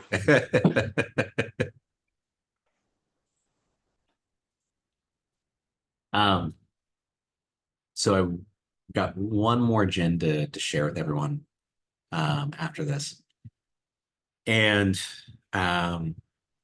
the last gin we're going to try is obviously the aged gin, the Reposado, the most confused of confusing gins that we have here. And so the Reposado is One of the many times that I've managed not to be fired at St. George Spirits. So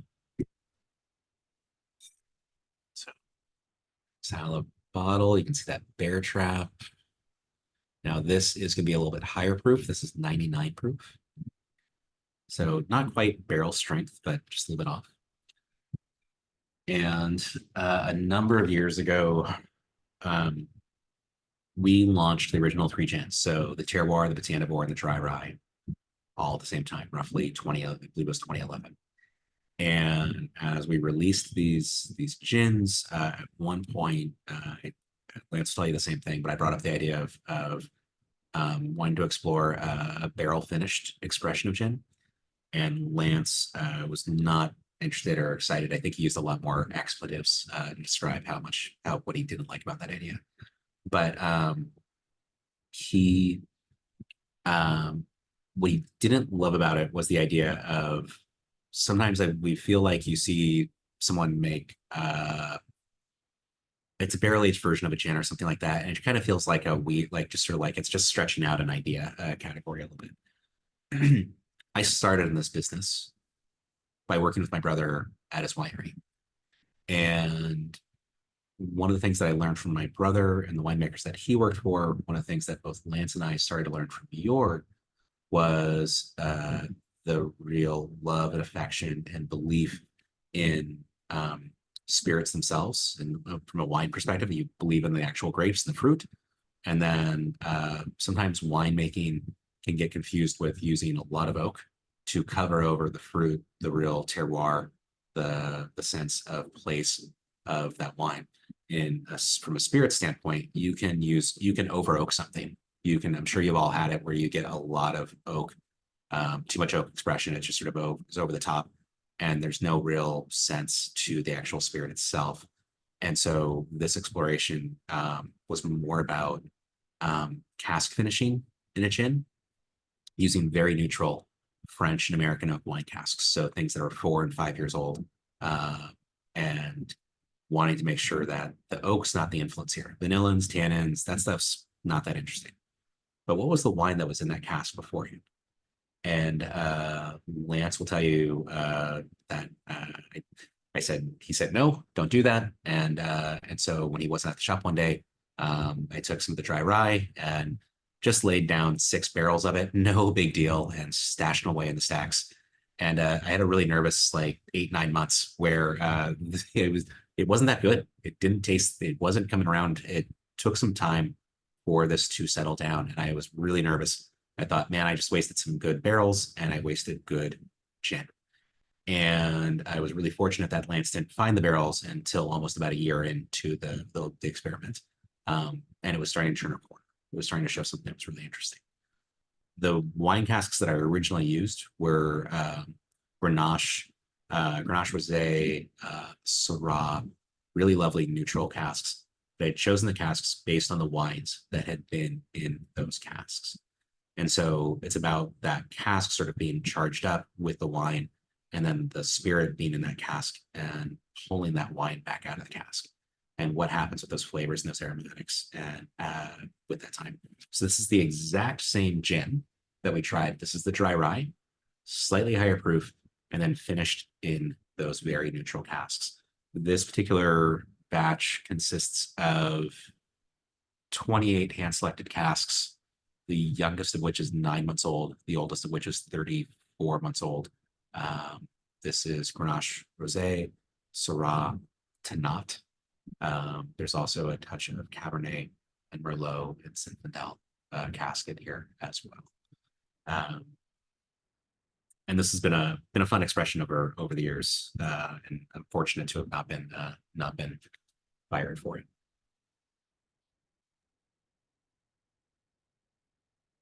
When we first released this, when we first applied for label approval on this, we had asked the Tax and Trade Bureau to approve a barrel aged gin, and they wrote back and told us that you can't barrel age a gin. We said, well, it's an honest statement though. It's barrel aged. Can I say it's a rested gin? And they said, yeah, you can say it's a rested gin, but you can't barrel age a gin.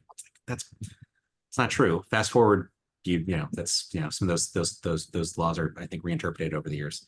but we said, so I can say it's a rested gin. Could I say it's a reposado gin? Is that fine? And they said, yeah, that's fine. I thought, that's great. This is already, you know, I've got friends who are reaching out and they're saying, is this, so the dry rye gin, is that a whiskey or is it a gin? It's like, well, juniper, it's got juniper in it. So it's a gin, it's a whiskey base, it's a gin.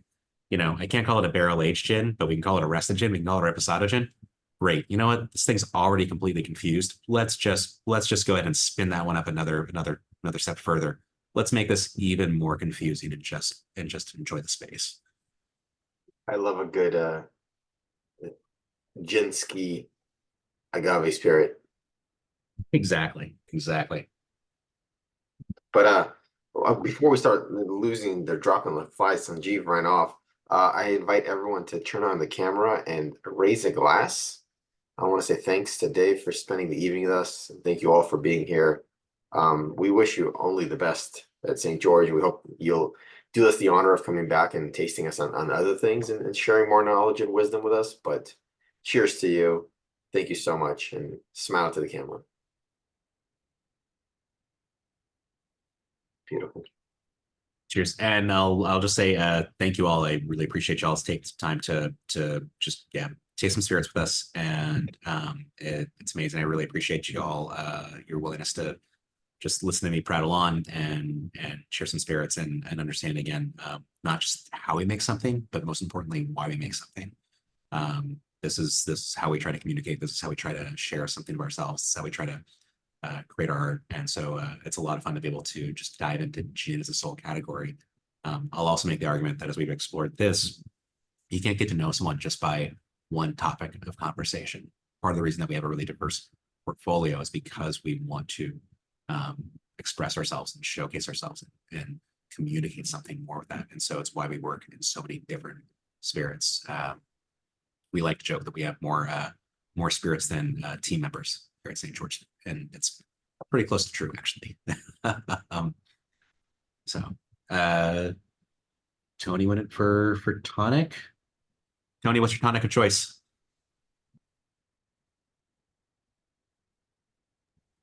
I'm using Fever Tree. Doesn't Fever Tree have like 6 different tonics? Which one are you using? I have no idea. I actually get the premium tonic water light. Nice. I like the Fever Tree Mediterranean. That's my favorite. That one's great. We discovered the Pellegrino Oak Tonic. If you can find it. It's not I out. don't know that. Yeah, it's kind of a rare one for some reason. It was my absolute favorite. Yeah, it's beautiful. Dave and Dina, where are you all based out of? Northern Illinois, near Chicago. Okay, right on. My wife grew up in Bloomington. Okay. Yep. Down the road. Yep. Hour down the road. Yep. 2 hours. 2 hours. 2 hours. 2 hours. 2 hours as the crow flies. Mm-hmm. I'll have to keep my eyes open for it. Yeah, we're rolling right into sort of gin and tonic season right now. I'll tell you that the dry rye gin is generally the one that's kind of like the most geeky of our gins. It's the one that is I think most popular with bartenders. But it's one that that's probably my wife's go-to for a gin and tonic. That's her happy space. Dave, do you have a go-to tonic? I will say Fever Tree is always great. The other one that I will go to very often is Q tonic. Q's great, and it's always just consistently my kind of my spot for both club soda as well as tonic. So everyone voted for their favorite gin of the night. Dave, you've seen our reactions, you've seen the tasting notes. What do you think won as the favorite for the group? I think the favorite of the group is the Cat Whiskey. That's what I voted for. You meant whiskey and Asti. And Asti too. Yeah. Yeah, pick one. What do you think? I can't choose between my kids that way. That's not fair. Lance will choose between his kids, and it's terroir hands down. Okay. But I can't do that. Well, Lance would be right. It's all over the board, but Terroir took first place, 36. Right. But it is It all was spread it was out. really hard to pick a favorite. I feel That like was a tough each choice. one has a time and a place. Like there's, Mhm. they've all been so different. I gotta take, I'm gonna I'm in take a Florida, picture of so this. I'm like the orange blossom, the legal seafood, just something I could drink year round. They're fantastic. Well, I think that idea of there's a time and place, and this is one of the things that I also just would put out there is, as this is something we've always found over the years. What I really want to have is someone who loves something we put out in the world, but everything we put out is not for everyone, and I think if you make things that are for everyone, if you sort of water it down that much, then you end up with that situation where someone's like, oh yeah, that's pretty good. What's next? We develop a love, a passion for things that are kind of big and bold. And what I mean by that is, as a kid, not a lot of kids love black olives, but you develop a taste for it and you love black olives. Like wine is not necessarily something, stouts are not necessarily something that you love right away. But when you start to love them, man, you love them. Or that's IPAs, or it's gin, or it's whiskey. It's something where there's sort of the simplified versions that are interesting, and then there's the things that are kind of bombastic, and you develop a love for it. And once it's there, once you really love it, there's no turning back. There's no replacing that. And so I kind of like the idea of making things that are a little bit divisive. That we don't all love the same thing. If we did, it would be kind of boring. Jay agrees with me. He's on my side here. I can see. Yeah, no, I appreciate the risk taking, to be honest. Although the Terroir is my favorite one, I think I'm definitely gonna get a bottle of this guy. Thank you so much. I appreciate that. Is anyone here from the Bay Area? All right, that's good. So that means at some point when you come to the Bay Area, you need to search us out. The team has my contact, and I definitely would invite you to, if you're heading out this way, please reach out ahead of time. We're open for tastings and tours on Friday, Saturday, Sunday. You saw a little bit of the shop today, but we're in a really special, weird, wonderful place. And it's something where I would love for, if any of y'all are coming out this way, please reach out, allow us to show you some hospitality, allow us to show you some grace as you come through here, come do a tasting. It's on the house. I just want to make sure that that's an open invitation to invite you out here to come experience the place itself and create some sense memories here. My cousin lives in Oakland, so maybe it's time for a visit. It's Lori, it's not time for a visit. You are overdue for a visit. I truly am. There's a couple of bridges and a tunnel to get us back and forth from Oakland. There's a ferry that gets back and forth to Oakland. Also, it's about a 25-minute ride on the ferry from the base here over to the ferry building in San Francisco. It's never a bad part of your day. It's a fantastic part of your day. So it's a pretty fun spot. There's a lot of good happening out here on the base. But Dean, next time you're out here, we got to go putz around us with other spots. There's talented breweries out here. Faction's an amazing brewery there next door. There's also Almanac is out here, and then they do sours. And then there's also a place called Admiral Malting, which if you're not familiar with, if you're in the spirits world, you're in the whiskey world, anything, Admiral Malting is a malt house. It's a floor malting house in the Bay Area. First floor malting house in the Bay Area since pretty much, I want to say, since like World War II. And they are the ones who actually malt grain for brewers and distillers. And so you can go there and actually see floor malting happen, and then try beers and whiskeys made from that malt by other brewers and distillers. Really, really wonderful spot. That's awesome. I will say from experience, budget more time than you think you will need if you go for a tour. I wanted to taste everything and I ran out of time and didn't even get to the cocktails. No, we didn't get to the cocktails. We didn't get to the cheese pairing, which sounds like a joke, but we have a spirits and cheese pairing that we do here as well. our tasting team is they're amazing. They've been doing a wonderful job. And we went into this year, and I think the spirits and cheese pairings were booked up for the first quarter by the end of January. It was so they're they're just the team's really talented, and I'm really proud of them and excited for what they're sharing with their guests. But yeah, it's something where you got to take some time to get out here. And then it's easy to sort of fall into the trap of being out here, because I will speak for myself. It's hard to do like a 1 hour tour. I get too excited and I want to share everything we do, which is going to be a little bit like drinking from a fire hydrant, as a friend once expressed to me. Or drinking straight from You had me at cheese. Dave,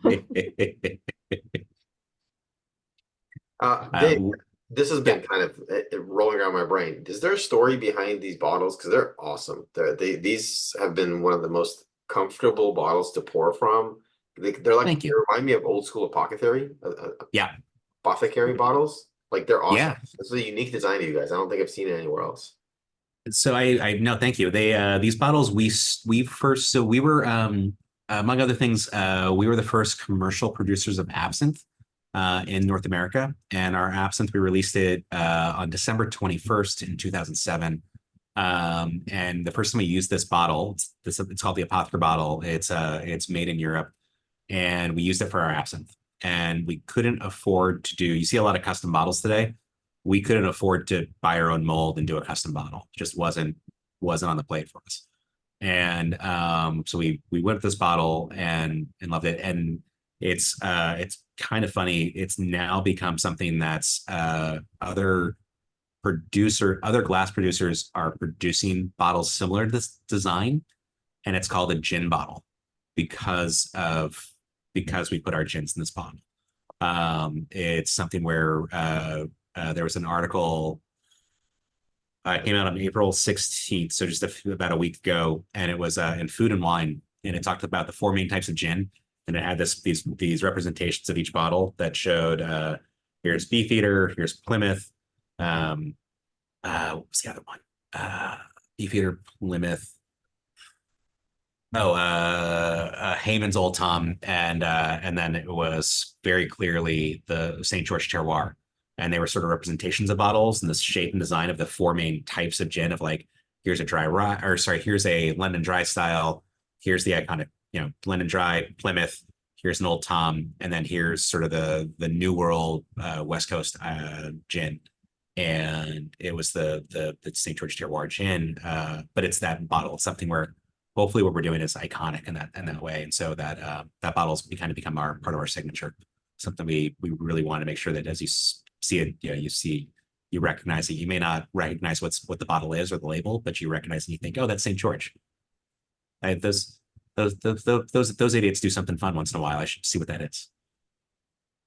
Yeah, I'm gonna hold on. I go through, as you can imagine, a ton of empty bottles every week, and I throw them away.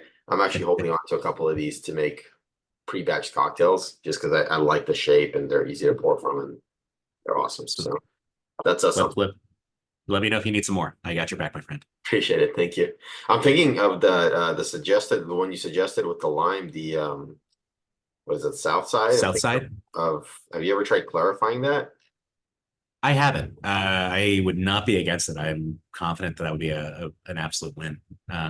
Southside is just a painfully good cocktail. I got to tell you, that's like I said, the worst thing you can do is only make one of them, because you need to make a pitcher at a time if you can. It's a great cocktail.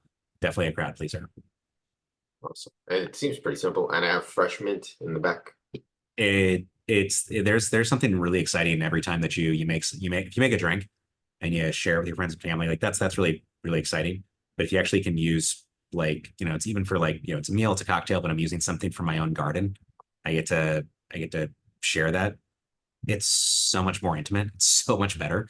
There's a real joy to that. And so yeah, Southside's is an easy win. Hey, Vadim, naked. If you don't like it, you let me know. I'll come over and I'll just drink it for you. Okay. I got you. I hated it. Now you have to come over. I like cats. I can hang out. There you go. Perfect. I got to return the hospitality, right? You don't have to, but I would look forward to it. Awesome. All right, any questions for Dave? Anyone else? Otherwise, I'm just gonna keep nerding out. This is great. I like to ask, like, what is the focus of St. George? I know you. I'm sorry, I missed the first 10 minutes, so maybe you guys discuss it. But I know you started as eau de vin, and then eventually you guys making almost everything now. But what is your focus? There is a focus, and again, what is I see, for instance, the single malt with the samurai guy all over pretty much in every liquor store. But is that your focus? Yes, it's more the stores or more bars, or what is the approach? You know, I really appreciate the question. Don't try to put me in a box. Back off, okay? I don't have to have a focus. I don't have to be pigeonholed in anything. Yeah, and all joking aside, our focus is to make things for our own table. Our focus is to express our craft, our art form. And I don't believe that you can do that by telling one story, by speaking in one category. Lori, thank you. Take care. I don't believe you can do that by expressing something in one category or telling one story. So the samurai guy, that's our baller single malt. We've been making single malt since Lance started here. So that's 28 years ago, 27 years ago. Our first single malt we released in 2000. That's our first American single malt. American single malt's just now a category starting to really come into the limelight. We've been doing this for decades and laying down casks. The baller single malt is inspired by having bowls of ramen at our friend's ramen shop in Oakland. Thanks, Jay. Take care. Bye there. We've been making that single malt for probably 8 years now, I want to say. And it's something that started out as a sort of an ode to a highball, a Japanese style highball with really savory, miso pork belly bowls of ramen at our friend's ramen shop. The point of that is, though, it's an American single malt inspired by Japanese whiskey. Japanese whiskey has that inspiration point in Scotch whiskey.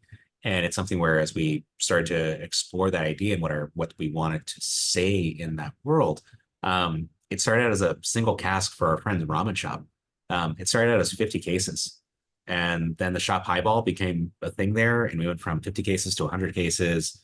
The other, started, there was California only, and went to 300 cases. And then it went to 1,000 cases. And then it went to 3,000 cases. And it's something that that whiskey's probably had more press about that one whiskey than any of our other spirits have ever had. And it was sort of small. And we make our own shochu in-house. We make our own umeshu, using California grown umeshu to make our own umeshu in-house, to barrel age it, and then finish that baller whiskey in-house. And I say that as just an expression of that's a very St. George way of doing something, where we don't just love spirits. The focus is not about putting something into a bottle. The focus is about the process. It's about loving and celebrating that process and showing something that we believe doesn't exist anywhere else in the world that needs our point of view, that needs our thumbprint. Bye, Dave. Bye, Dina. And so, yeah, I guess it's a very long-winded way of saying that we're not focused on making spirits. We're focused on expressing ourselves and celebrating the process and trying to translate something of ourselves into these bottles and just share that with others and invite others to our table. And so that's what gets us out of bed in the morning. That and my kids waking up really early, mostly. They're going to be farmers though when they grow up, I promise you, because they wake up before dawn consistently. Don't even need an alarm clock in my house. Mine only did that on the weekend. You're not the first person that I've heard that from. I almost wish that mine could do that only in the weekends, because right now we're sleeping until like 6 a.m., which is a win in my household. In fact, we're sleeping until 6 a.m. now is huge. Speaking of small humans, my small human was being temporarily distracting, so I'm sorry if I missed it. How long has the dry rye reposado been resting? So the dry rub, the one we tried, that was a blend of 28 hand selected casks, the youngest of which was 9 months, and the oldest of which was 34 months. Oh, okay. And that'll vary a bit from bottling to bottling. So everything we do, whiskeys, everything we do is always chosen, hand selected. We choose individual barrels. We're always sort of making sure that our thumbprint on a gin even is dialed in just perfectly. Nothing ever goes to bottling without being signed off by either Lance or myself or both of us. In fact, if you look at a bear trap on our label, over and over again, you'll find so bear traps on labels. And if I can't really make it out here, but in the front of a bear Yeah, I trap can on a see it. label, there is a small acronym. The etching on that is represents the official sign off on anything that goes to bottling at St. George Spirits. It's from that Lance or I would say, which is I would drink the shit out of that. And that's the official sign off on we've done all we can, bottle it. I think it's technically I drink the shit out of that. It's the acronym on the front of the bear trap. Yeah. Alex, you've been very quiet tonight. Sorry? I was just saying, Alex, you've been very quiet. I appreciate you letting me give you some shit earlier, though. I just like listening to the stories, so I'm usually the fly on the wall at these tastings. I appreciate you. But yeah, these were very tasty. I'm definitely not a gin person, so this was a good experience for me. No one's perfect, and I forgive you. That's Jason, what was your go-to here? What talked to you? Yeah, it's like one of those things where no, I need all of them because it really is. It's okay. Depending on your mood, depending on the weather, depending on whatever, that's going to be the thing saying like, no, now I need this one. No, I need this one. And so I can in my head the terroir and the botanivore were the two kind of I'd use those like probably 75-80% of the time of just going back and forth between those, and everything else is just no, on the right day under the right circumstances you really have to have like the legal seafoods, the bright lemon sweet candy, and nothing else is going to do. I love that. I think there's a real sense of as you taste something like that, I don't know about you, but I have people ask me, what's your favorite spirit? Do you have a favorite spirit? And it's so much of it's dependent on the time, the place, the people I'm with, what's the weather. I'll tell you that I love apple brandy, but apple brandy is only really important to me in like the fall and winter. Like, no one's had a better idea in their entire life than sipping apple brandy at 10 o'clock at night outside when it's cold. Life is great. When it's hot out, it's summertime, like apple brandy is maybe not my go-to. It's not my happy place. Yeah, I live in I'm up in Michigan outside of Detroit, and here, summer is all about lake time. And as much as I love whiskey, the last thing you want on sitting on the boat in the middle of summer is straight whiskey. I was gonna say I've got a bunch of friends out here who are Michigan like expats in the Bay Area, and have taught me how to play euchre. And so so it's I have a sense of and I've got a bunch of family in the Midwest. I know where you're coming from on this. Though I am Vadim kind of dropped the ball here with only 6 expressions, because the one that I became instantly curious about though is your basil eau de vie. We should do another one of these, and we'll do maybe we'll cherry pick a couple of expressions of St. George for more of a space of here's a few sort of key concepts, a couple of spirits of St. George to express some different categories, and sort of showcase that. And that basil eau de vie is it's inspired by tomato season and summertime, and it sounds ridiculous, but you can make a caprese salad martini that will knock your socks off. Fresh tomato water, basil eau de vie. Use basically a float of olive oil in there, some cracked black pepper and salt on the rim, You can garnish with buffalo mozzarella and a basil leaf, maybe a couple of drops of balsamic in there if you're feeling fancy. It is not a bad thing in life. There's a pop-up restaurant here in Michigan that their bar staff dedicated a week to basil. And the reason that's why the eau de vie stood out to me is for every cocktail they made that week that they put on special, they came up with an entire list of cocktails that in some way incorporated basil, either in the syrups or in the diffusions, or some way they found a way to get basil in there and make it kind of the star in everything they could think of. And so when I saw that, I was like, no, now I need that now. Basil's really fascinating though. One of the things I love is a thought experiment. I like to think about basil as something that you've never tried before. You're like, let me rephrase that. How do you explain basil to someone who's never tried basil?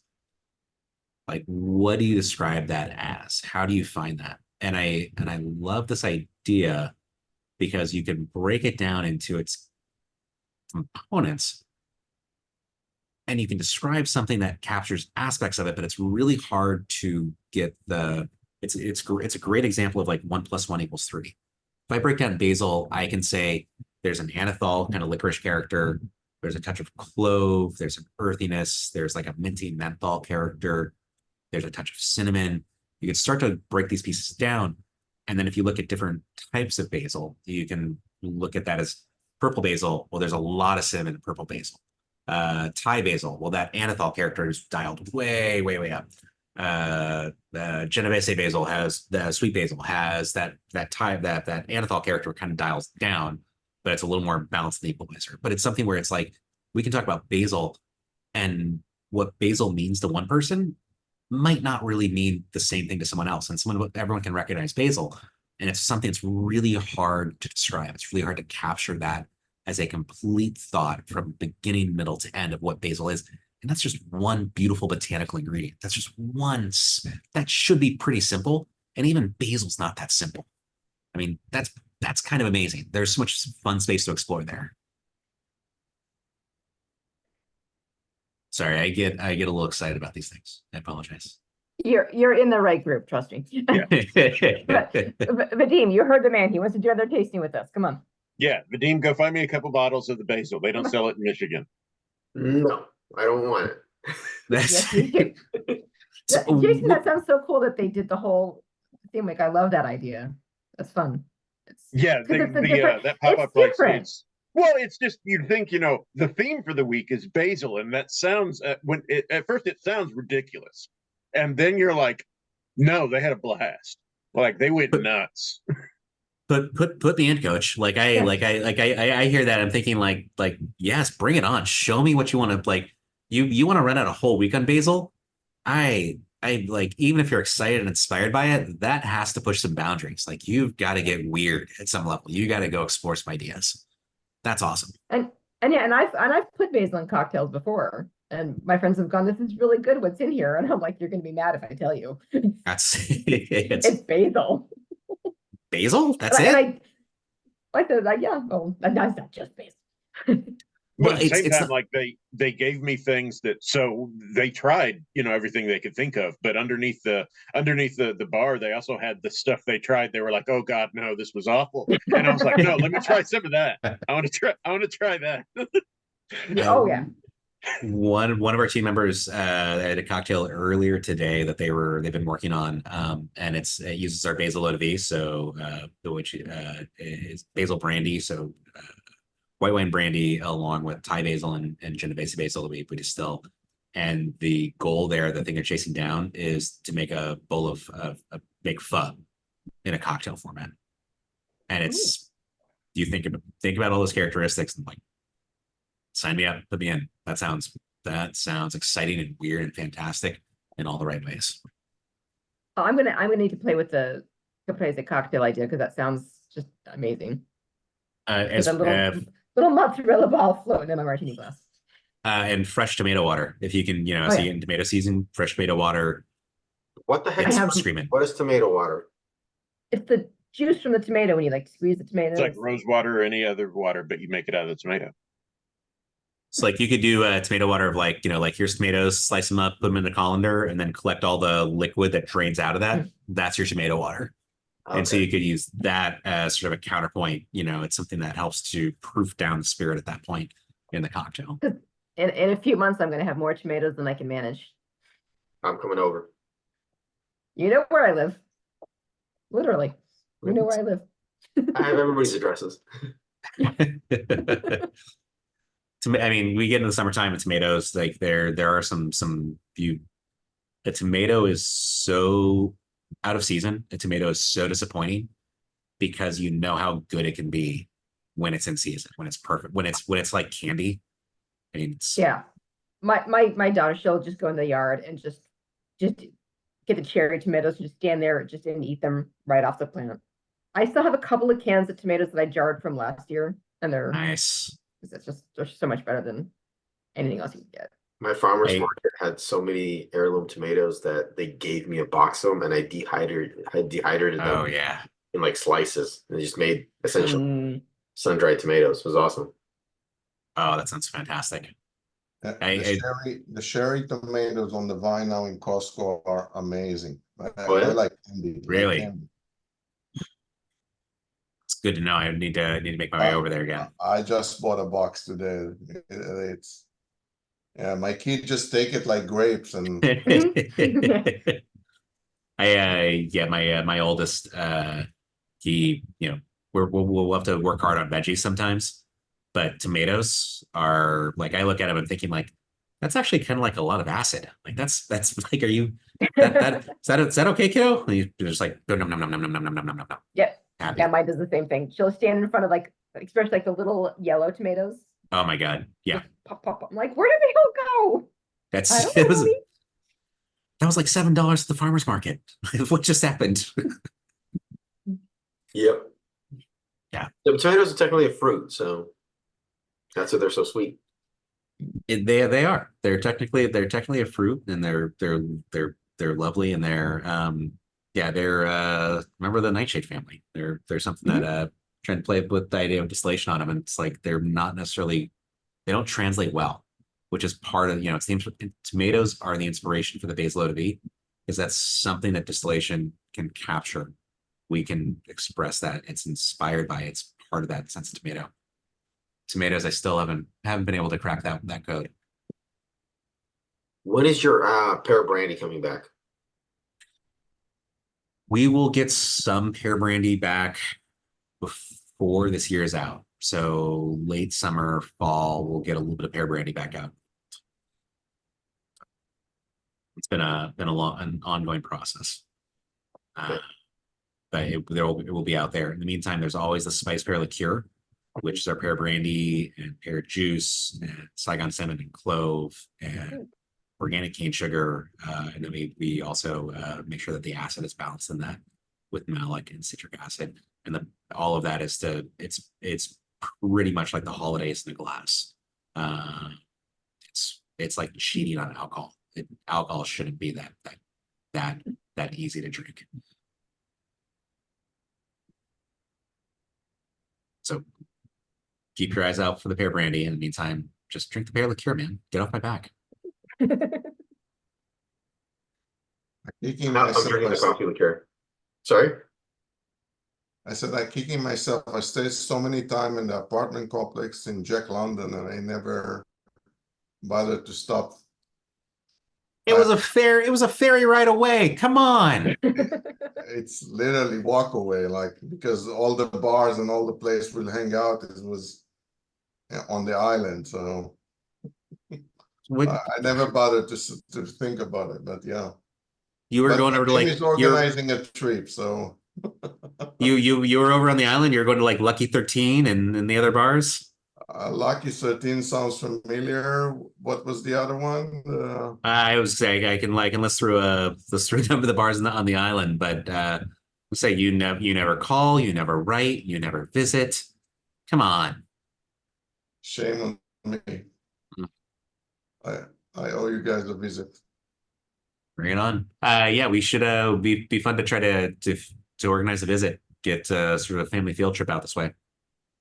And we could definitely, between St. George, Faction Brewery would be a great spot to visit, and Admiral Maltine. We could do that is more than a full day. That's a good time. Sounds awesome. And then we got to go to Hog Island. Yeah, absolutely.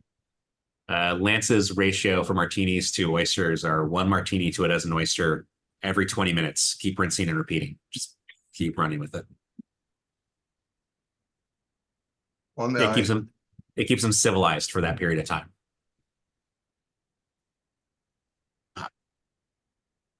Where the oyster coming from? Washington. No, Bay Area. There's the Hog Island. You up like basically Inverness, right here on the coast. Great Hog Island, great oyster farm, and they've got a spot at the ferry building. Yeah, you make it out this way, we'll put Hog Island in that mix, and take the ferry over. It's about as perfect as it gets. It definitely sounds like we need at least a weekend out there, but I agree. We can do some damage in these parts. That sounds awesome. Flying to Oakland Airport, we're 25 minutes away. 30. Absolutely. You're realistic. We talked about it. Let's plan a BTS weekend up there. Bay Area traffic. So Oakland Airport, I will tell you the secret to it is that Alameda is a little island. It's 25 miles everywhere on the island, but you never actually get on the highway. You can land at the airport, drive through Alameda. So you drive north and get out here to the base. You're on Alameda the whole time. It's 25, 30 minutes straight across. There is no traffic. It's a tiny little island. You're good. If we do that right, and then and then take the ferry into the city, we can avoid all traffic out here. Very doable.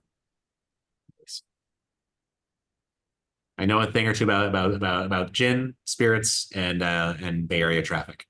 Trust me, okay? And oysters. A couple of things about oysters. Awesome. Have you ever played around with loquats? Ooh, I have not. Lance, I believe, has played around a little bit. You know what they are, right? Yeah. Like fresh ones? Yeah. The loquat season is coming, and I know Amanda's got a tree, and I literally have stars on my Google Maps where I can steal loquats around the neighborhood. I'm kind of tempted to send you a package of loquats for you to have some fun with it. Sure. I'll happily contribute. My tree always is massively overflowing. If you could send some my way, if we let's figure out how to get the timing right. Yeah. But we'll get them up here, and I'll do some infusion and distillation. We'll see what we get, and then you could share with the BTS. Because I've heard of people doing like obviously the fruit is delicious, but I also heard of people like you can distill the seed, and the seed gives it a whole different thing. That like the seed needs to be processed. The fruit you can just eat, but I don't know if I can collect 1,000 pounds though. But I can put together like a flat rate box. If we could get something that's in the realm of like 10 or 20 pounds, okay, that's pretty workable. On the small lab stills, we could explore what that is. Yeah. So there's I think we could definitely do that. There you go. Yeah, and it'd be interesting. If we could look at fermentation, we can look at infusion. Be a fun R&D. Cool.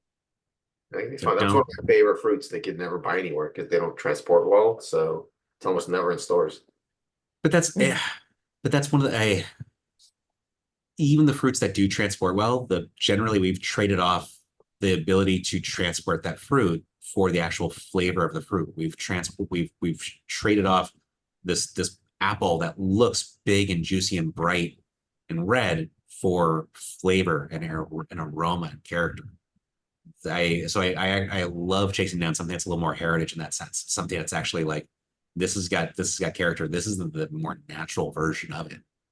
Let's go capture that. Let's celebrate what that is. That's exciting.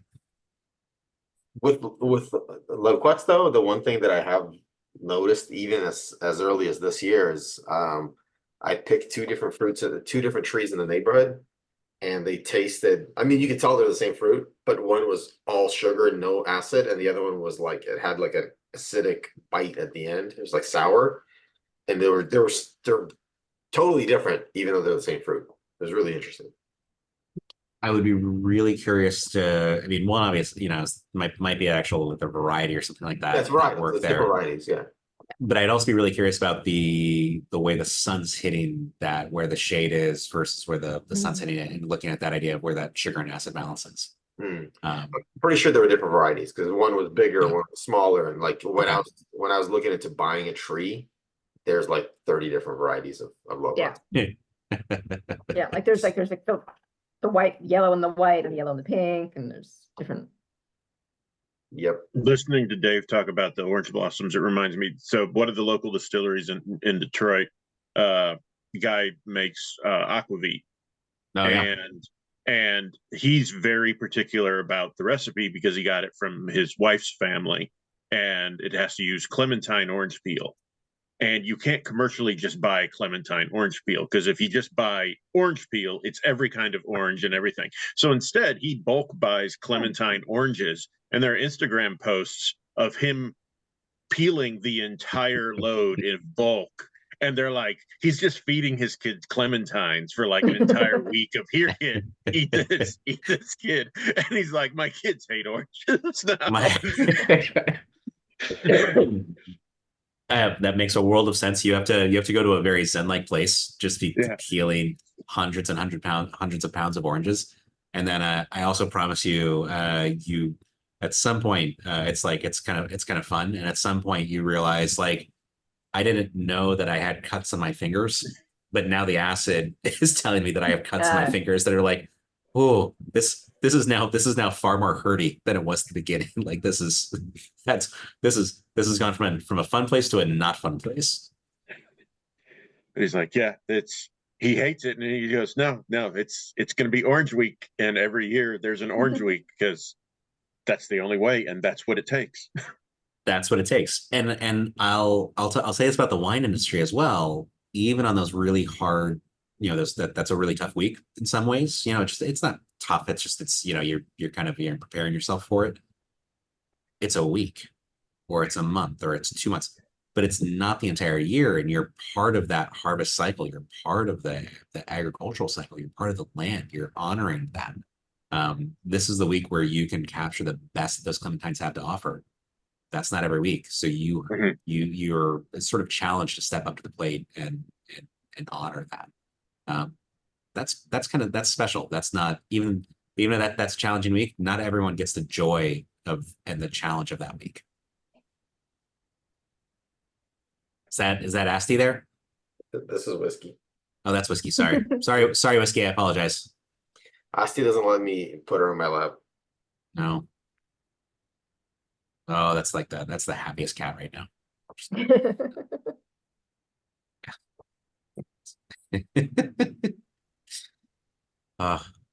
My friends, I should probably call it a night here, wrap up at the shop, and get home to my wife and my kids and our puppy are probably all sleeping right now, so I'm going to try not to wake them up when I. For sure.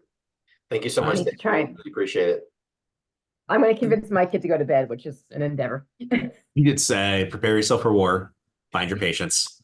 But again, I just want to say thank you so much. I really appreciate y'all taking some time, and it's been just a real joy, and I just appreciate getting a little bit of time together. Absolutely. Thank you, Dave.